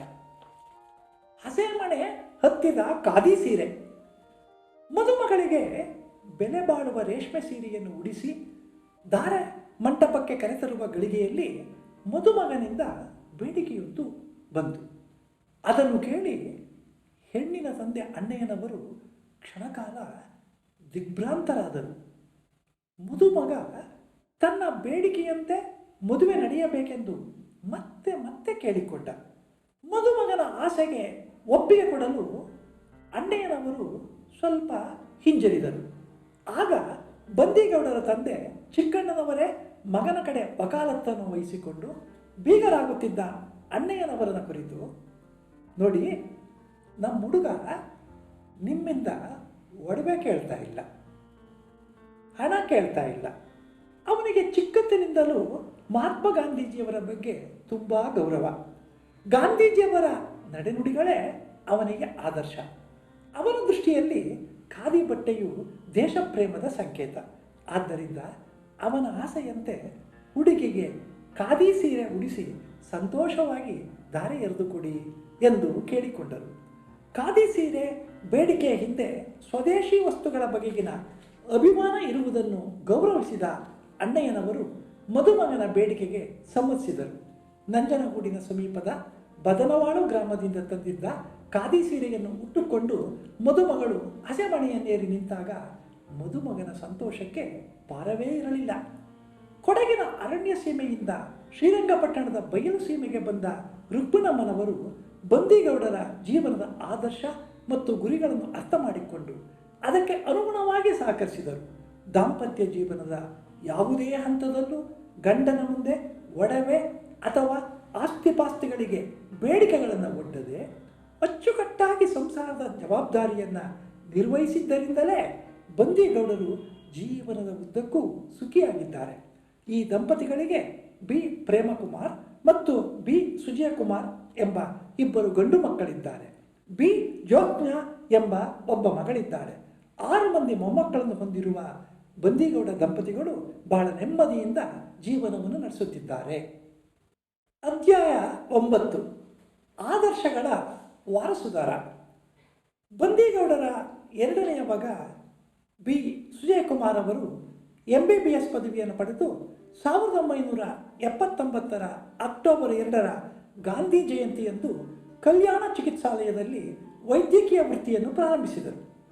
ಡಾಕ್ಟರ್ ಬಂದಿಗೌಡರು ವೈದ್ಯಕೀಯ ವೃತ್ತಿಯಲ್ಲಿ ಆಚರಿಸಿಕೊಂಡು ಬಂದಿದ್ದ ಉತ್ತಮವಾದ ನಡೆನುಡಿಗಳ ಪರಂಪರೆಯನ್ನು ಮುಂದುವರಿಸಿಕೊಂಡು ತಂದೆಯ ಆದರ್ಶಗಳಿಗೂ ಡಾಕ್ಟರ್ ಬಿ ಸುಜಯಕುಮಾರ್ ವಾರಸುದಾರರಾಗಿದ್ದಾರೆ. 18 ವರ್ಷಗಳ ಕಾಲ ತಂದೆಯೊಡನೆ ವೈದ್ಯಕೀಯ ವೃತ್ತಿಯನ್ನು ಮಾಡಿ ತಂದೆಯಂತೆಯೇ ಜನರ ಪ್ರೀತಿ ಗೌರವಗಳಿಗೆ ಪಾತ್ರರಾಗಿರುವ ಡಾಕ್ಟರ್ ಸುಜಯಕುಮಾರ್ ಅವರು ಬಂದಿಗೌಡರಲ್ಲಿ ಕಂಡ ವಿಶಿಷ್ಟವಾದ ನಡೆನುಡಿಗಳನ್ನು ಈ ರೀತಿ ಗುರುತಿಸುತ್ತಾರೆ. ನಮ್ಮ ತಂದೆಯವರು ವೈದ್ಯಕೀಯ ಕ್ಷೇತ್ರದಲ್ಲಿ ಪ್ರಕಟಗೊಳ್ಳುತ್ತಿದ್ದ ಹೊಸ ಹೊಸ ಸಂಶೋಧನೆಗಳನ್ನು ಸಾಧ್ಯವಾದಷ್ಟು ಓದಿ ತಿಳಿದುಕೊಳ್ಳುತ್ತಾ ನಿರಂತರವಾಗಿ ಜ್ಞಾನವನ್ನು ಹೆಚ್ಚಿಸಿಕೊಳ್ಳುತ್ತಿದ್ದರು. ಔಷಧದ ಕಂಪನಿಗಳು ಕೊಡುವ ಕಮಿಷನ್ಗೆ ಎಂದೂ ಕೈಯೊಡ್ಡಿದವರಲ್ಲ. ಅವರ ಪಾಲಿಗೆ ರೋಗಿಗಳೇ ಸರ್ವಸ್ವವಾಗಿದ್ದರು. ರೋಗಿಗಳ ಹಿತಕ್ಕಾಗಿ ಬಹಳ ಶ್ರಮಿಸುತ್ತಿದ್ದರು. ಸಮಾಜದ ಆಗುಹೋಗುಗಳ ಬಗ್ಗೆ ತೀವ್ರವಾಗಿ ಪ್ರತಿಕ್ರಿಯಿಸುತ್ತಿದ್ದ ನಮ್ಮ ತಂದೆಯವರಿಗೆ ಯಾವುದೇ ಒಂದು ಸಾಮಾಜಿಕ ಸಮಸ್ಯೆಯಲ್ಲಿನ ಎಲ್ಲ ಸಂಗತಿಗಳನ್ನು ಹೊರೆಹಚ್ಚಿ ನೋಡಿ ಯಾವುದು ತಪ್ಪು ಯಾವುದು ಸರಿ ಎಂಬುದನ್ನು ಗ್ರಹಿಸಿಕೊಂಡು ಸರಿಯಾಗಿ ಇದ್ದುದರ ಕಡೆ ನಿಲ್ಲುವ ಧೈರ್ಯ ಮತ್ತು ಜನಸಾಮಾನ್ಯರ ಜೊತೆಗೂಡಿ ಅಹಿಂಸಾತ್ಮಕವಾದ ನೆಲೆಯಲ್ಲಿ ನ್ಯಾಯಕ್ಕಾಗಿ ಹೋರಾಡುವ ಇಚ್ಛಾಶಕ್ತಿ, ವಿಲ್ ಪವರ್ ಚೆನ್ನಾಗಿತ್ತು. ತಮ್ಮ ಜೀವನದಲ್ಲಿ ಯಾವುದಕ್ಕೂ ಯಾರನ್ನೂ ಬೇಡಿದವರಲ್ಲ. ತಮ್ಮ ಅರ್ಹತೆಗೆ ತಕ್ಕಂತೆ ದೊರೆತ ಸಾರ್ವಜನಿಕ ಹುದ್ದೆಗಳನ್ನು ವಹಿಸಿಕೊಂಡು ಅವನ್ನು ಬಹಳ ಪ್ರಾಮಾಣಿಕವಾಗಿ ಮಾಡುತ್ತಿದ್ದರು. ಈಗ ಒಂದೆರಡು ವರ್ಷಗಳಿಂದ ದೇಹದ ಆರೋಗ್ಯ ಬಹಳ ಕುಗ್ಗುತ್ತಿರುವುದರಿಂದ ಸಾರ್ವಜನಿಕ ಚಳುವಳಿಗಳಲ್ಲಿ, ಸಭೆ ಸಮಾರಂಭಗಳಲ್ಲಿ ಭಾಗವಹಿಸುತ್ತಿಲ್ಲ. ಡಾಕ್ಟರ್ ಬಂದೀಗೌಡರ ಸಾಮಾಜಿಕ ಮತ್ತು ರಾಜಕೀಯ ರಂಗ. ವೈದ್ಯಕೀಯ ವೃತ್ತಿಯನ್ನು ಅತ್ಯಂತ ನಿಷ್ಠೆಯಿಂದ ಮಾಡುವುದರ ಜೊತೆಗೆ ಸಾಮಾಜಿಕ ಮತ್ತು ರಾಜಕೀಯ ರಂಗಗಳಲ್ಲಿಯೂ ಡಾಕ್ಟರ್ ಬಂದೀಗೌಡರು ಕ್ರಿಯಾಶೀಲರಾಗಿದ್ದರು. ದೇಶಕ್ಕೆ ಸ್ವಾತಂತ್ರ್ಯವನ್ನು ಪಡೆಯುವುದು ಎಷ್ಟು ಮುಖ್ಯವೋ ಅಷ್ಟೇ ಮುಖ್ಯವಾಗಿ ಎಲ್ಲ ಬಗೆಯ ಸಾಮಾಜಿಕ ಮತ್ತು ಆರ್ಥಿಕ ಶೋಷಣೆಗಳಿಂದ ಜನಸಮುದಾಯವು ಬಿಡುಗಡೆಯನ್ನು ಹೊಂದಬೇಕೆಂಬ ಮಹಾತ್ಮ ಗಾಂಧೀಜಿಯವರ ಆಶಯಗಳನ್ನು ಬಂದೀಗೌಡರು ಚೆನ್ನಾಗಿ ಅರ್ಥ ಮಾಡಿಕೊಂಡಿದ್ದರು. ಆದುದರಿಂದಲೇ ಜೀವನದ ಉದ್ದಕ್ಕೂ ತಮ್ಮ ಸುತ್ತಮುತ್ತಲಿನ ಪರಿಸರದಲ್ಲಿ ನಾನಾ ಬಗೆಗಳಲ್ಲಿ ಶೋಷಣೆಗೆ ಗುರಿಯಾಗಿ ನರಳುತ್ತಿದ್ದ ಜನರಿಗೆ ಅವರ ಹಕ್ಕುಗಳ ಬಗ್ಗೆ ತಿಳಿಯ ಹೇಳಿ ಜನರನ್ನು ಸಂಘಟಿಸಿ ಅಹಿಂಸಾತ್ಮಕವಾದ ಮಾರ್ಗದಲ್ಲಿ ಮುನ್ನಡೆಸಿ ಶೋಷಿತರಿಗೆ ನ್ಯಾಯವನ್ನು ಒದಗಿಸಿಕೊಡಲು ಶ್ರಮಿಸಿದ್ದಾರೆ. 1952ರ ಅವಧಿಯಲ್ಲಿ ಶ್ರೀರಂಗಪಟ್ಟಣ ತಾಲೂಕಿನಲ್ಲಿ ಗೇಣಿದಾರರಾಗಿದ್ದ ಬಡ ರೈತ ಸಮುದಾಯದ ಬದುಕಿಗೆ ಆರ್ಥಿಕ ಸ್ಥಿರತೆಯನ್ನು ತಂದುಕೊಡುವುದಕ್ಕಾಗಿ ನಡೆಸಿದ ರಚನಾತ್ಮಕ ಹೋರಾಟ ಕಾರ್ಯ ಡಾಕ್ಟರ್ ಬಂದೀಗೌಡರ ಸಾಮಾಜಿಕ ಚಳುವಳಿಗಳಲ್ಲಿ ಬಹು ಪ್ರಮುಖವಾಗಿದೆ. ಅಧ್ಯಾಯ 10. ಜಮೀನ್ದಾರನ ಮಗನೇ ಗೇಣಿದಾರರ ಪರ. ಶ್ರೀರಂಗಪಟ್ಟಣ ತಾಲೂಕಿನಲ್ಲಿ ಬೇಸಾಯದಲ್ಲಿ ತೊಡಗಿದ್ದ ಗೇಣಿದಾರರು ಜಮೀನ್ದಾರರಿಂದ ಬಹುಬಗೆಯ ಶೋಷಣೆಗಳಿಗೆ ಗುರಿಯಾಗಿ ನರಳುತ್ತಿದ್ದರು. ಜಮೀನ್ದಾರನು ತನ್ನ ಜಮೀನಿಗೆ ವರ್ಷವೊಂದಕ್ಕೆ ಎಷ್ಟು ಕಂಡುಗ ಭತ್ತವನ್ನು ಗುತ್ತಿಗೆಯಾಗಿ ಕೊಡಬೇಕೆಂದು ವಿಧಿಸಿರುತ್ತಾನೆಯೋ ಅಷ್ಟನ್ನು ಕೊಟ್ಟರೂ ಅದೇ ಗೇಣಿದಾರನಿಗೆ ಮುಂದಿನ ವರ್ಷ ಆ ಜಮೀನನ್ನು ತಾನೇ ಉಳಿಮೆ ಮಾಡುವ ಗ್ಯಾರಂಟಿ ಇರಲಿಲ್ಲ. ಏಕೆಂದರೆ ಕಳೆದ ವರ್ಷಕ್ಕಿಂತ ಈ ವರ್ಷ ಹೆಚ್ಚು ಭತ್ತವನ್ನು ಕೊಡುತ್ತೇವೆಂದು ಮುಂದೆ ಬರುವ ಬೇರೆಯವರಿಗೆ ಜಮೀನ್ದಾರನು ತನ್ನ ಭೂಮಿಯನ್ನು ಕೈ ಬದಲಾಯಿಸುತ್ತಿದ್ದರು. ಇದರಿಂದ ಗೇಣಿದಾರರು ಎರಡು ರೀತಿಯ ಕಷ್ಟ ನಷ್ಟಗಳಿಗೆ ತುತ್ತಾಗುತ್ತಿದ್ದರು. ತಮ್ಮ ದುಡಿಮೆಗೆ ಆಧಾರವಾಗಿದ್ದ ಭೂಮಿಯನ್ನು ಕಳೆದುಕೊಳ್ಳುವುದು ಅಥವಾ ಹೆಚ್ಚು ಗುತ್ತಿಗೆಯನ್ನು ಕೊಡುವುದಕ್ಕೆ ಅನಿವಾರ್ಯವಾಗಿ ಒಪ್ಪಿಕೊಳ್ಳುವುದರಿಂದ ತಾವು ಶ್ರಮಪಟ್ಟು ಬೆಳೆದಿದ್ದ ಬೆಳೆಯಲ್ಲಿ ಹೆಚ್ಚಿನ ಪಾಲನ್ನು ಜಮೀನ್ದಾರರಿಗೆ ನೀಡಿ ಮತ್ತಷ್ಟು ಸಾಲ ಸೋಲಗಳ ಸುಳಿಗೆ ಸಿಲುಕಿ ನಿರಂತರವಾಗಿ ನರಳುವುದು. ಜಮೀನ್ದಾರರಲ್ಲಿ ಹೆಚ್ಚಿನವರು ಗೇಣಿದಾರರ ಬಗ್ಗೆ ಯಾವುದೇ ದಯೆ ದಾಕ್ಷಿಣ್ಯವಿಲ್ಲದೆ ನಡೆದುಕೊಳ್ಳುತ್ತಿದ್ದರೆ ಮತ್ತೆ ಕೆಲವರು ಗೇಣಿದಾರರ ನೋವನ್ನು ಅರಿತವರಾಗಿದ್ದರು. ಅಂತಹವರಲ್ಲಿ ಬಂದೀಗೌಡರ ತಂದೆ ಚಿಕ್ಕಣ್ಣನವರು ಒಬ್ಬರಾಗಿದ್ದರು. ಚಿಕ್ಕಣ್ಣನವರು ತಮಗಿದ್ದ 20 ಎಕರೆ ಗದ್ದೆಯಲ್ಲಿ 15 ಎಕರೆಯನ್ನು ಗೇಣಿಗೆ ಕೊಟ್ಟಿದ್ದರು. ಹೆಚ್ಚಿನ ಆದಾಯದ ಆಸೆಗಾಗಿ ಗೇಣಿದಾರರನ್ನು ಪದೇ ಪದೇ ಬದಲಾಯಿಸುತ್ತಿರಲಿಲ್ಲ. ಗೇಣಿದಾರರಿಗೆ ತೊಂದರೆಯಾಗದ ರೀತಿಯಲ್ಲಿ ನ್ಯಾಯಬದ್ಧವಾದ ಪ್ರಮಾಣದಲ್ಲಿ ಗುತ್ತಿಗೆಯನ್ನು ಪಡೆಯುತ್ತಿದ್ದರು. ತಂದೆ ಚಿಕ್ಕಣ್ಣನವರ ಇಂತಹ ಮಾನವೀಯ ವರ್ತನೆಯಿಂದ ಬಂದೀಗೌಡರು ಮತ್ತಷ್ಟು ಉತ್ತೇಜಿತರಾಗಿ ಶೋಷಣೆಗೆ ಗುರಿಯಾಗಿದ್ದ ಗೇಣಿದಾರರ ಪರವಾಗಿ ಹೋರಾಡಲು ಪ್ರೇರಣೆಯನ್ನು ಪಡೆದರು.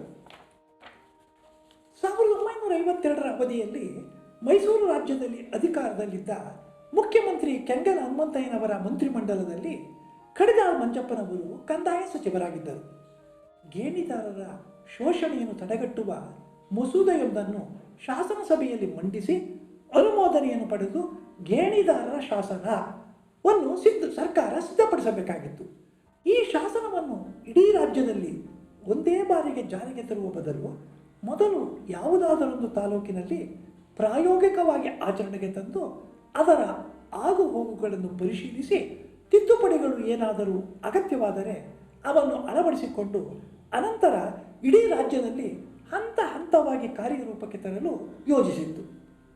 ಗೇಣಿದಾರರ ಸಂಕಷ್ಟಗಳನ್ನು ನಿವಾರಿಸಬೇಕೆಂದು ಪ್ರಯತ್ನಿಸುತ್ತಿದ್ದ ಡಾಕ್ಟರ್ ಬಂದಿಗೌಡರು ಆಗಿನ ಸಂದರ್ಭದಲ್ಲಿ ಬಹಳ ಪ್ರಭಾವಶಾಲಿ ರಾಜಕಾರಣಿಯಾಗಿದ್ದ ಶಾಸಕ ಕೆ ಪುಟ್ಟಸ್ವಾಮಿಯವರ ಜೊತೆಗೂಡಿ ರಾಜ್ಯ ಸರ್ಕಾರ ಸಿದ್ಧಪಡಿಸಿದ್ದ ಗೇಣಿದಾರರ ಶಾಸನದ ವಿವರಗಳನ್ನು ಅಧ್ಯಯನ ಮಾಡಿದರು.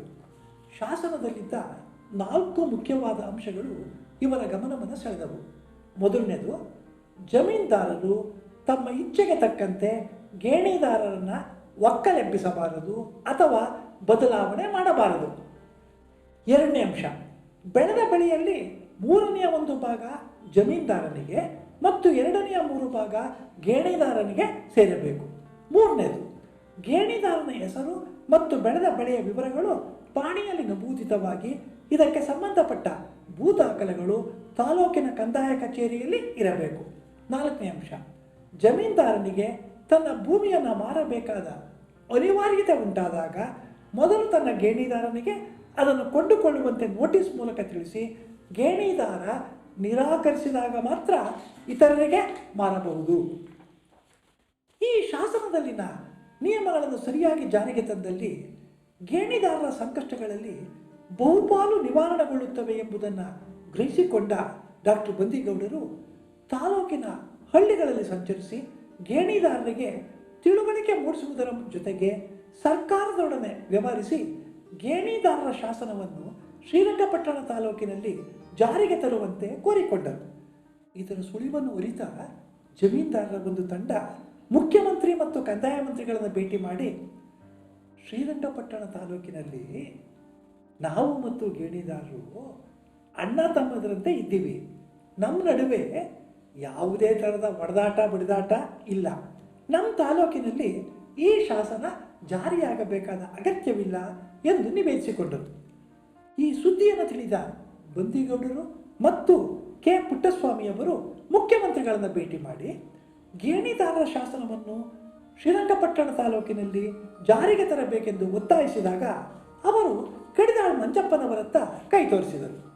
ಆಗ ಕಡಿದಾಳ್ ಮಂಜಪ್ಪನವರು, ನೋಡಿ ಡಾಕ್ಟ್ರೇ ಪುಟ್ಟಸ್ವಾಮಿಯವರೇ, ನಿಮ್ಮ ತಾಲೂಕಿನಿಂದ ಜಮೀನ್ದಾರರ ಒಂದು ಗುಂಪು ಬಂದಿತ್ತು, ಅಲ್ಲೇನೂ ಸಮಸ್ಯೆ ಇಲ್ಲ, ನಮ್ಮ ತಾಲೂಕಿಗೆ ಬೇಡ ಅಂತಾರಲ್ಲ ಎಂದಾಗ, ನೀವು ಶ್ರೀರಂಗಪಟ್ಟಣಕ್ಕೆ ಬಂದು ಒಂದಿನ ಬನ್ನಿ, ಅಲ್ಲಿ ಗೇಣಿದಾರರ ಮತ್ತು ಜಮೀನ್ದಾರರ ಒಂದು ಸಭೆಯನ್ನು ನಾವಿಬ್ಬರು ಕರೆಯುತ್ತೇವೆ.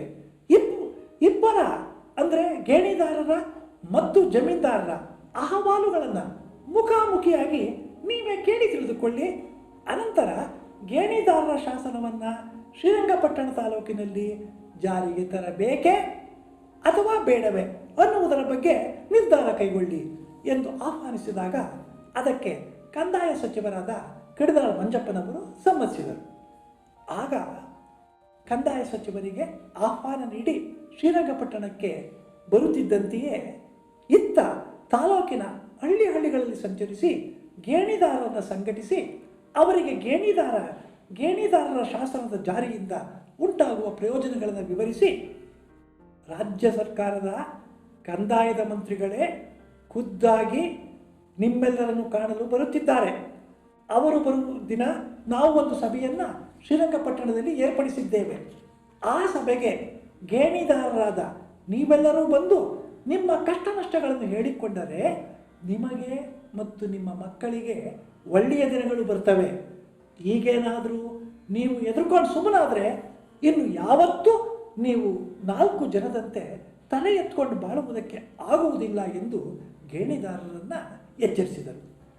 1 ತಿಂಗಳ ನಂತರ ಶ್ರೀರಂಗಪಟ್ಟಣದಲ್ಲಿರುವ ಚಾಮರಾಜೇಂದ್ರ ಮೆಮೋರಿಯಲ್ ಛತ್ರದಲ್ಲಿ ಏರ್ಪಡಿಸಿದ್ದ ಸಭೆಗೆ ಕಂದಾಯ ಮಂತ್ರಿಗಳಾದ ಕಡಿದಾಳ್ ಮಂಜಪ್ಪನವರು ಬಂದರು. ಸಭೆಯಲ್ಲಿ ಹಾಜರಿದ್ದ ಜನಸಮೂಹದಲ್ಲಿ ಜಮೀನ್ದಾರರಿಗಿಂತ ಗೇಣಿದಾರರೇ ಹೆಚ್ಚಾಗಿದ್ದರು. ಇದುವರೆಗೂ ತಮ್ಮ ಜೀತದಾಳುಗಳಂತಿದ್ದ ಗೇಣಿದಾರರು ಇದೀಗ ತಮ್ಮ ಹಕ್ಕುಗಳ ಸಂರಕ್ಷಣೆಗಾಗಿ ಒಗ್ಗಟ್ಟಾಗಿರುವುದನ್ನು ಕಂಡು ಜಮೀನ್ದಾರರು ದಂಗಾಗಿ ಹೋದರು. ಸಭೆಯು ಪ್ರಾರಂಭವಾಗುತ್ತಿದ್ದಂತೆಯೇ ಕಡಿದಾಳ ಮಂಜಪ್ಪನವರ ಮುಂದೆ ಗೇಣಿದಾರರು ಒಕ್ಕೊರಳಿನಿಂದ ತಮ್ಮ 108 ಥರದ ಕಷ್ಟ ನಷ್ಟಗಳನ್ನು ತೋಡಿಕೊಂಡು ಗೇಣಿದಾರರ ಶಾಸನವನ್ನು ಜಾರಿಗೆ ತರುವಂತೆ ಕೋರಿಕೊಂಡರು. ಗೇಣಿದಾರರ ಸಂಕಷ್ಟಗಳನ್ನು ಆಲಿಸಿದ ನಂತರ ಕಂದಾಯ ಮಂತ್ರಿಗಳು ಜಮೀನ್ದಾರರ ಅಹವಾಲುಗಳನ್ನು ಕೇಳಿದರು. ಗೇಣಿದಾರರ ಭಾವನೆಗಳು ಕಡಿದಾಳ ಮಂಜಪ್ಪನವರ ಮನಸ್ಸನ್ನು ಬಹಳವಾಗಿ ಕಲಕಿದವು. ಮುಖ್ಯಮಂತ್ರಿಗಳ ಜೊತೆಯಲ್ಲಿ ಸಮಾಲೋಚಿಸಿದರು. ಶ್ರೀರಂಗಪಟ್ಟಣದ ತಾಲೂಕಿನಲ್ಲಿ ಗೇಣಿದಾರರ ಶಾಸನ ಜಾರಿಗೆ ಬಂದಿತು. ಬಂದಿಗೌಡರು ಮತ್ತು ಕೆ ಪುಟ್ಟಸ್ವಾಮಿಯವರು ತಾಲೂಕಿನ ಎಲ್ಲೆಡೆ ಮತ್ತೆ ಸಂಚರಿಸಿದರು. ಗೇಣಿದಾರರು ಗುತ್ತಿಗೆ ಮಾಡುತ್ತಿದ್ದ ಜಮೀನಿನ ವಿವರಗಳನ್ನು ತಾಲೂಕು ಕಚೇರಿಗೆ ಲಿಖಿತ ಮೂಲಕ ಸಲ್ಲಿಸುವಂತೆ ಮಾಡಿದರು.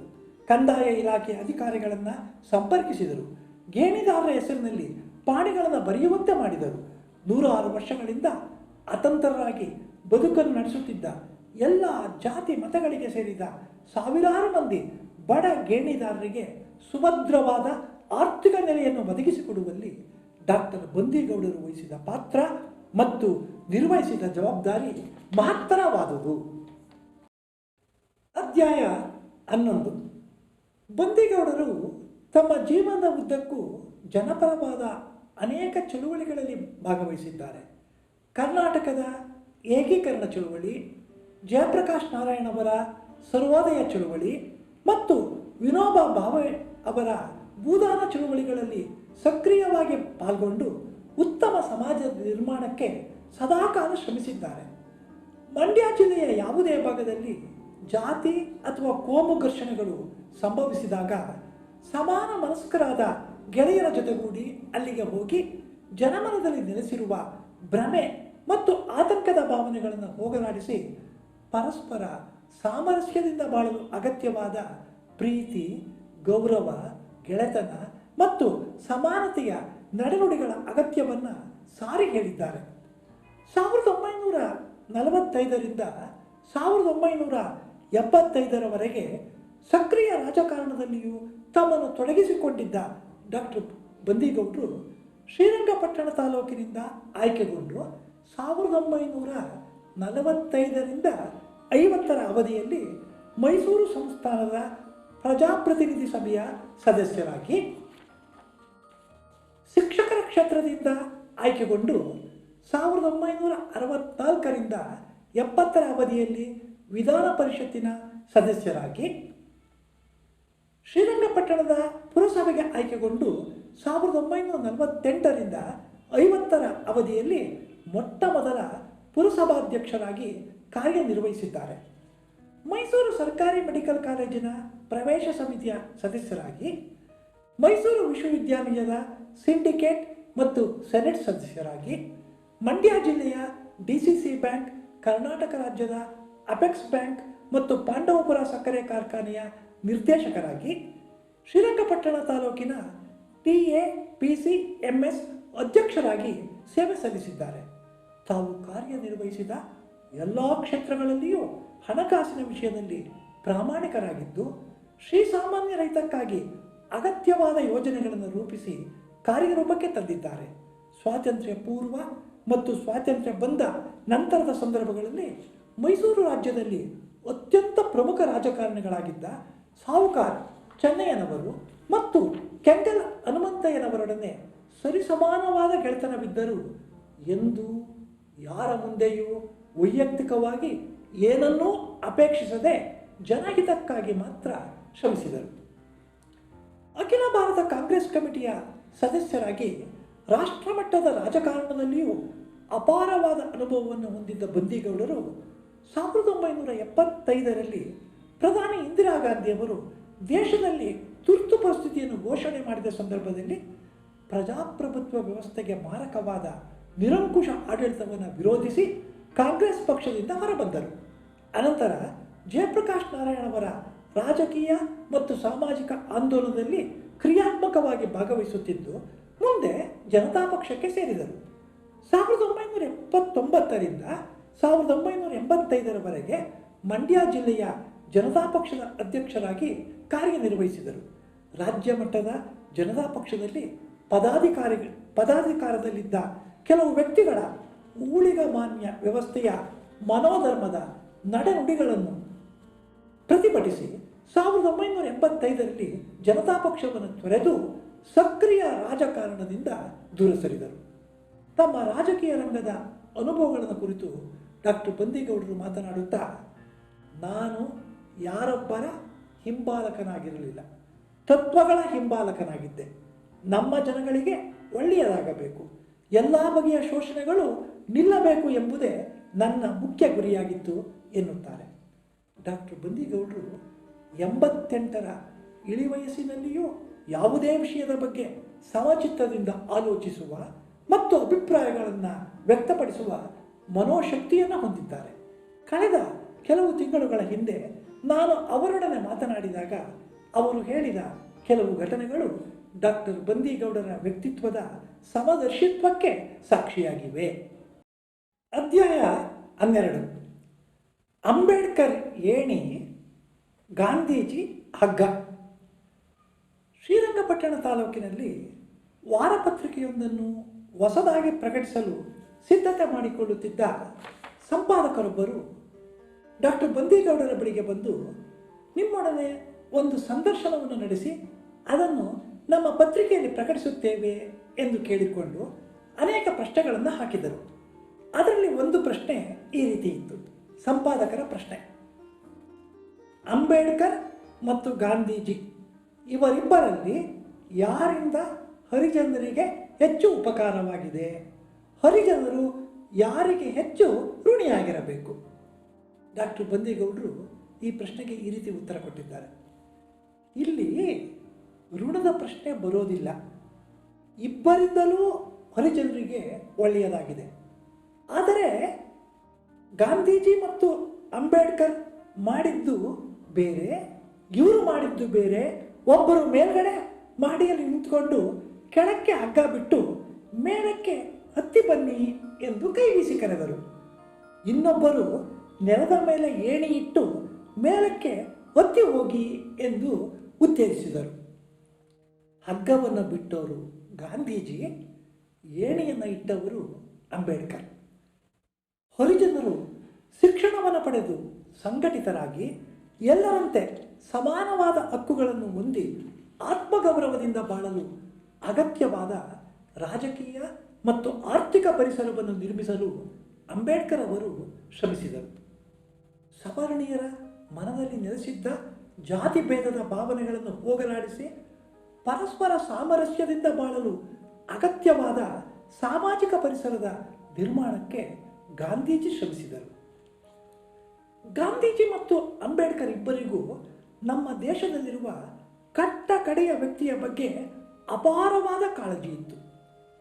ಅನ್ನ, ಬಟ್ಟೆ, ವಸತಿಗಳಿಂದ ವಂಚಿತನಾಗಿದ್ದ ಈ ಕಟ್ಟ ಕಡೆಯ ವ್ಯಕ್ತಿ ಕೇವಲ ಹರಿಜನ ಮಾತ್ರವಲ್ಲ, ಎಲ್ಲ ಜಾತಿ, ಮತ, ಧರ್ಮಕ್ಕೂ ಸೇರಿದ ವ್ಯಕ್ತಿಯಾಗಿದ್ದ.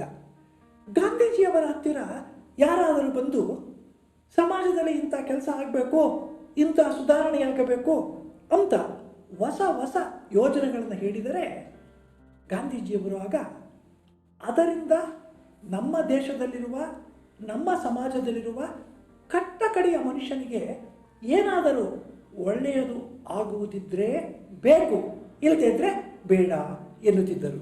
ಇದು ಗಾಂಧೀಜಿಯವರ ಆರ್ಥಿಕ ಚಿಂತನೆಯಾಗಿತ್ತು. ಯಾವುದೇ ಅಭಿವೃದ್ಧಿ ಯೋಜನೆಗಳ ಫಲ ಮೇಲು ಸ್ತರದವರಿಗೆ ಮಾತ್ರ ದಕ್ಕುವಂತಾದರೆ ಅದು ಕೆಳಸ್ತರದಲ್ಲಿರುವವರನ್ನು, ಬಡವರನ್ನು ಮತ್ತಷ್ಟು ಶೋಷಣೆಗೆ ಗುರಿ ಮಾಡುತ್ತದೆ ಎನ್ನುವುದು ಗಾಂಧೀಜಿಯವರ ಖಚಿತ ನಿಲುವಾಗಿತ್ತು. ಅಂಬೇಡ್ಕರ್ ಅವರು ಕೇವಲ ಹರಿಜನರ ಉದ್ಧಾರಕ್ಕಾಗಿಯೇ ಹೋರಾಡಲಿಲ್ಲ. ಅವರು ತಮ್ಮ ಜೀವನದಲ್ಲಿ ಪ್ರತಿಪಾದಿಸಿದ ವಿಚಾರಗಳು, ನಡೆಸಿದ ಹೋರಾಟಗಳು ಮತ್ತು ಮಾಡಿದ ಕಾರ್ಯಗಳು ಭಾರತ ಖಂಡದಲ್ಲಿ ಸಾವಿರಾರು ವರ್ಷಗಳಿಂದ ಜಾತಿಯೊಂದರ ಕಾರಣಕ್ಕಾಗಿಯೇ ತುಳಿತಕ್ಕೆ ಗುರಿಯಾಗಿ ನರಳುತ್ತಿದ್ದ ಕೋಟಿ ಕೋಟಿ ಕೋಟಿಗಟ್ಟಲೆ ಶ್ರಮಜೀವಿಗಳ ಬದುಕಿಗೆ ಬೆಳಕನ್ನು ನೀಡಿವೆ. ಆದ್ದರಿಂದ ಈ ಇಬ್ಬರು ಸಮಾಜ ಸುಧಾರಕರನ್ನು, ಗಾಂಧೀಜಿಯವರನ್ನು ಮತ್ತು ಅಂಬೇಡ್ಕರ್ ಅವರನ್ನು ಯಾವುದೋ ಒಂದು ಜಾತಿ ಸಮುದಾಯದ ನೆಲೆಯಲ್ಲಿ ನೋಡದೆ ಇಡೀ ಮಾನವ ಸಮುದಾಯದ ನೆಲೆಯಲ್ಲಿ ನೋಡಿ ಅವರ ಬದುಕಿನ ಆದರ್ಶಗಳನ್ನು ಮತ್ತು ಸಾಧನೆಗಳನ್ನು ಅರ್ಥ ಮಾಡಿಕೊಳ್ಳಬೇಕು. ಸಾಧ್ಯವಾದರೆ ನಮ್ಮ ಜೀವನದ ನಡೆನುಡಿಗಳಲ್ಲಿ ಕೈಲಾದಷ್ಟನ್ನು ಆಚರಣೆಗೆ ತರಬೇಕು. ಅಧ್ಯಾಯ 13.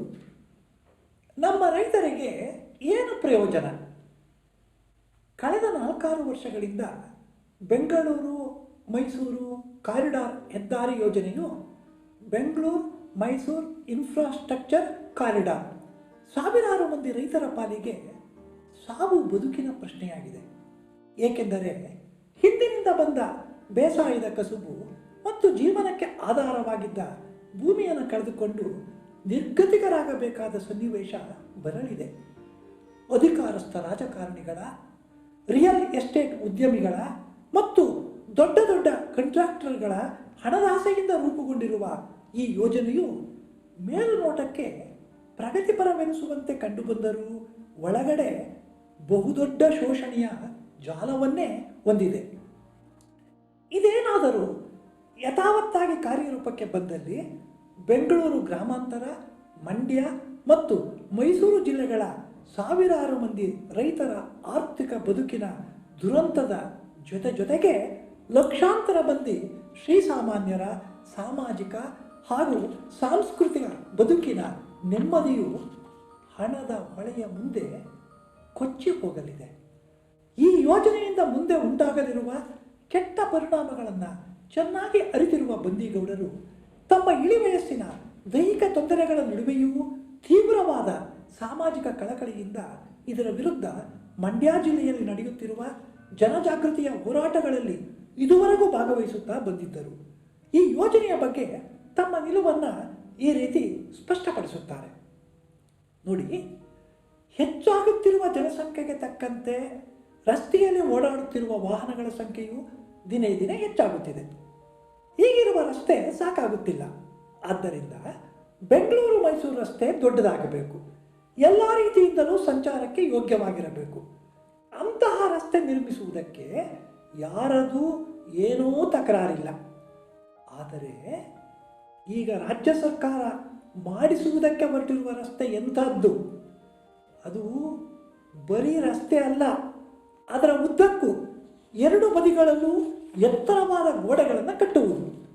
ಅಷ್ಟು ಮಾತ್ರವಲ್ಲದೆ ಬೆಂಗಳೂರು ಮೈಸೂರು ನಡುವೆ ರಾಮನಗರ, ಮದ್ದೂರು, ಶ್ರೀರಂಗಪಟ್ಟಣ ಮುಂತಾದ 4-5 ಕಡೆಗಳಲ್ಲಿ ವ್ಯವಸಾಯ ಮಾಡುತ್ತಿರುವ ಫಲವತ್ತಾದ ಸಾವಿರಾರು ಎಕರೆ ಭೂಮಿಯನ್ನು ರೈತರಿಂದ ವಶಪಡಿಸಿಕೊಂಡು ಸೈಟುಗಳನ್ನಾಗಿ ವಿಂಗಡಿಸಿ ಹೆಚ್ಚಿನ ಬೆಲೆಗೆ ಮಾರಿ ಉಪನಗರಗಳನ್ನು ನಿರ್ಮಿಸುವುದು. ಅಲ್ಲಿ ಕೋಟಿಗಟ್ಟಲೆ ಹಣ ಸುರಿದು ಮೋಜಿನ ಕೇಂದ್ರಗಳನ್ನು ತೆರೆದು ದೇಶ ವಿದೇಶಗಳ ಹಣವಂತರ ವಿಹಾರಕ್ಕೆ ಅವಕಾಶವನ್ನು ಮಾಡಿಕೊಡುವುದು. ಇಂಥ ಟೌನ್ಶಿಪ್ ಯೋಜನೆಯಿಂದ ನಮ್ಮ ರೈತರಿಗೆ ಏನು ಪ್ರಯೋಜನ? ಸಾವಿರಾರು ಎಕರೆ ಭೂಮಿಯನ್ನು ಕಳೆದುಕೊಳ್ಳುತ್ತಾರೆ ಅಷ್ಟೇ. ಎಲ್ಲಕ್ಕಿಂತ ಹೆಚ್ಚಾಗಿ ಆ ರಸ್ತೆ ನಮ್ಮ ಹಳ್ಳಿಯ ಜನಕ್ಕಲ್ಲ, ಸುಂಕ ಕಟ್ಟಿ ಹೋಗುವವರಿಗೆ ಮಾತ್ರ ಅಲ್ಲಿ ಸಂಚಾರ ಮಾಡಲು ಅವಕಾಶ. ನಾವ್ಯಾರೂ ಅಲ್ಲಿ ಸಂಚಾರ ಮಾಡುವಂಗಿಲ್ಲ, ನಮ್ಮ ಎತ್ತಿನ ಗಾಡಿ ಹೋಗುವಂಗಿಲ್ಲ, ಕಾಲ್ನಡಿಗೆಯಲ್ಲೂ ನಾವು ತಿರುಗಾಡುವಂಗಿಲ್ಲ. ಇದು ದುಡ್ಡು ಮಾಡಿಕೊಳ್ಳಲು ದುರಾಸೆಯಿಂದ ಹಾಕಿರುವ ಯೋಜನೆಯ ಹೊರತು ಯಾವ ದೃಷ್ಟಿಯಿಂದಲೂ ಇದು ಜನಪರವಾದುದ್ದಲ್ಲ. ಆದ್ದರಿಂದ ಟೌನ್ಶಿಪ್ ಯೋಜನೆಯನ್ನು ಕೈಬಿಟ್ಟು ಎಲ್ಲ ವರ್ಗದ ಜನಕ್ಕೂ ಸಂಚಾರ ಮಾಡಲು ಅನುಕೂಲವಾಗಿರುವಂತೆ ಯಾವುದೇ ತಡೆಗೋಡೆಗಳಿಲ್ಲದ ರಸ್ತೆಯನ್ನು ಮಾತ್ರ ನಿರ್ಮಿಸುವಂತಾಗಲಿ ಎಂದು ತಮ್ಮ ಅಳಲನ್ನು ತೋಡಿಕೊಂಡರು. ಅಧ್ಯಾಯ 14. ಇತ್ತೀಚಿನ ವರ್ಷಗಳಲ್ಲಿ ನಮ್ಮ ದೇಶದಲ್ಲಿ ನಡೆಯುತ್ತಿರುವ ಧಾರ್ಮಿಕ ಮತ್ತು ರಾಜಕೀಯ ಘಟನೆಗಳ ಬಗ್ಗೆ ಡಾಕ್ಟರ್ ಬಂದಿಗೌಡರು ತೀವ್ರ ಅಸಮಾಧಾನವನ್ನು ವ್ಯಕ್ತಪಡಿಸುತ್ತಾರೆ. ಪ್ರಜಾಪ್ರಭುತ್ವದ ವ್ಯವಸ್ಥೆಯಲ್ಲಿ ಜಾತಿ ಮತ್ತು ಧರ್ಮಗಳ ನೆಲೆಯಲ್ಲಿ ನಡೆಯುವ ಯಾವುದೇ ಬಗೆಯ ಘಟನೆಗಳು ಜನಸಮುದಾಯದ ಮನಸ್ಸನ್ನು ಮತ್ತಷ್ಟು ಒಡೆಯುತ್ತವೆಯೇ ಹೊರತು ಒಂದುಗೂಡಿಸುವುದಿಲ್ಲ. ಆದುದರಿಂದ ಹಿಂದೂ ಇಸ್ಲಾಂ, ಕ್ರೈಸ್ತ ಅಥವಾ ಇತರ ಧರ್ಮದವರು ತಮ್ಮ ತಮ್ಮ ದೇವರ ಮತ್ತು ಮಂದಿರ, ಮಸೀದಿ, ಚರ್ಚುಗಳ ಹೆಸರಿನಲ್ಲಿ ರಾಜಕೀಯ ಮಾಡುವುದು ದೇಶದ ಸಮಗ್ರತೆಗೆ ಮಾಡುವ ಅಪಚಾರವೆಂದೇ ಬಂದೀಗೌಡರು ಭಾವಿಸಿದ್ದಾರೆ. ಆಶಾವಾದಿ ಬಂದೀಗೌಡರು ಸ್ವಾತಂತ್ರ್ಯ ಬಂದ ನಂತರದ ಭರತಖಂಡದಲ್ಲಿ ಆಗಿರುವ ಪ್ರಗತಿಯ ಬಗ್ಗೆ ಹೆಮ್ಮೆಯಿಂದ ಮಾತನಾಡುವ ಬಂದೀಗೌಡರು ಅಧಿಕಾರಸ್ಥ ರಾಜಕಾರಣಿಗಳ ಮತ್ತು ನೌಕರರ ಭ್ರಷ್ಟಾಚಾರದ ಬಗ್ಗೆ ಆತಂಕ ವ್ಯಕ್ತಪಡಿಸುತ್ತಾರೆ. ಆದರೆ ಇನ್ನೊಂದು 25-30 ವರ್ಷಗಳಲ್ಲಿ ನಮ್ಮ ದೇಶದಲ್ಲಿ ಸಾಕಷ್ಟು ಬದಲಾವಣೆಗಳು ಆಗುತ್ತವೆ ಎಂಬ ಭರವಸೆಯನ್ನು ಹೊಂದಿದ್ದಾರೆ. 20ನೇ ಶತಮಾನದ ಆದಿಭಾಗದಲ್ಲಿದ್ದ ದಾರಿದ್ರ್ಯ, ಅನಕ್ಷರತೆ ಮತ್ತು ರೋಗಗಳ ಪ್ರಮಾಣ 21ನೇ ಶತಮಾನದ ವೇಳೆಗೆ ಹೇಗೆ ಕುಗ್ಗಿತೋ ಅಂತೆಯೇ ಮುಂದೆ ಬರಲಿರುವ ವರ್ಷಗಳಲ್ಲಿ ಜನರು ಹೆಚ್ಚು ಹೆಚ್ಚು ಅಕ್ಷರವಂತರಾಗಿ ಅರಿವನ್ನು ಪಡೆದು ಸಾಮಾಜಿಕ ಎಚ್ಚರವನ್ನು ಹೊಂದುವುದರ ಮೂಲಕ ಒಂದು ಒಳ್ಳೆಯ ಸಮಾಜ ನಿರ್ಮಾಣಗೊಳ್ಳುತ್ತದೆ ಎಂಬ ಆಶಯವನ್ನು ಇಟ್ಟುಕೊಂಡಿದ್ದಾರೆ.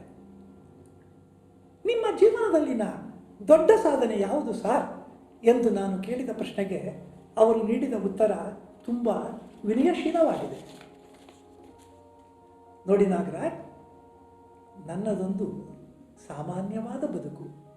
ನಾನೇನು ಅಂತಹ ದೊಡ್ಡ ಸಾಧನೆ ಮಾಡಿದ್ದೇನೆ ಅಂತ ತಿಳ್ಕೊಂಡಿಲ್ಲ. ನನ್ನ ಪಾಲಿಗೆ ಬಂದ ಯಾವುದೇ ಕಾರ್ಯವನ್ನು ಚೆನ್ನಾಗಿ ಮಾಡಿದ್ದೇನೆ ಎಂಬ ತೃಪ್ತಿ ಇದೆ. ನನ್ನ ಜೀವನದ ಸುಖ ಸಂತೋಷಕ್ಕಾಗಿ ಯಾರೊಬ್ಬರನ್ನೂ ನೋಯಿಸಿಲ್ಲ, ಯಾರನ್ನೂ ವಂಚಿಸಿಲ್ಲ. ನಾನು ವಿದ್ಯಾರ್ಥಿಯಾಗಿದ್ದಾಗ ಗುರುಗಳಿಂದ ಕೇಳಿ ತಿಳಿದಿದ್ದ ಒಂದು ಸಂಸ್ಕೃತ ಶ್ಲೋಕ ನನ್ನ ಮನದಲ್ಲಿ ಯಾವಾಗಲೂ ನೆಲೆಯಾಗಿ ನಿಂತು ನನಗೆ ಮಾರ್ಗದರ್ಶನ ನೀಡುತ್ತಿದೆ ಎಂದರು. ನಾನು ಕುತೂಹಲದಿಂದ ಆ ಶ್ಲೋಕದ ತಾತ್ಪರ್ಯ ಏನು ಸರ್ ಎಂದು ಕೇಳಿದಾಗ ಅದರ ಸಾರವನ್ನು ಈ ರೀತಿ ಹೇಳಿದರು: ಇತರರಿಗೆ ಕೇಡನ್ನು ಮಾಡಬೇಡ, ಕೆಟ್ಟವರನ್ನು ಆಶ್ರಯಿಸಬೇಡ, ಒಳ್ಳೆಯ ಮಾರ್ಗವನ್ನು ಅನುಸರಿಸು.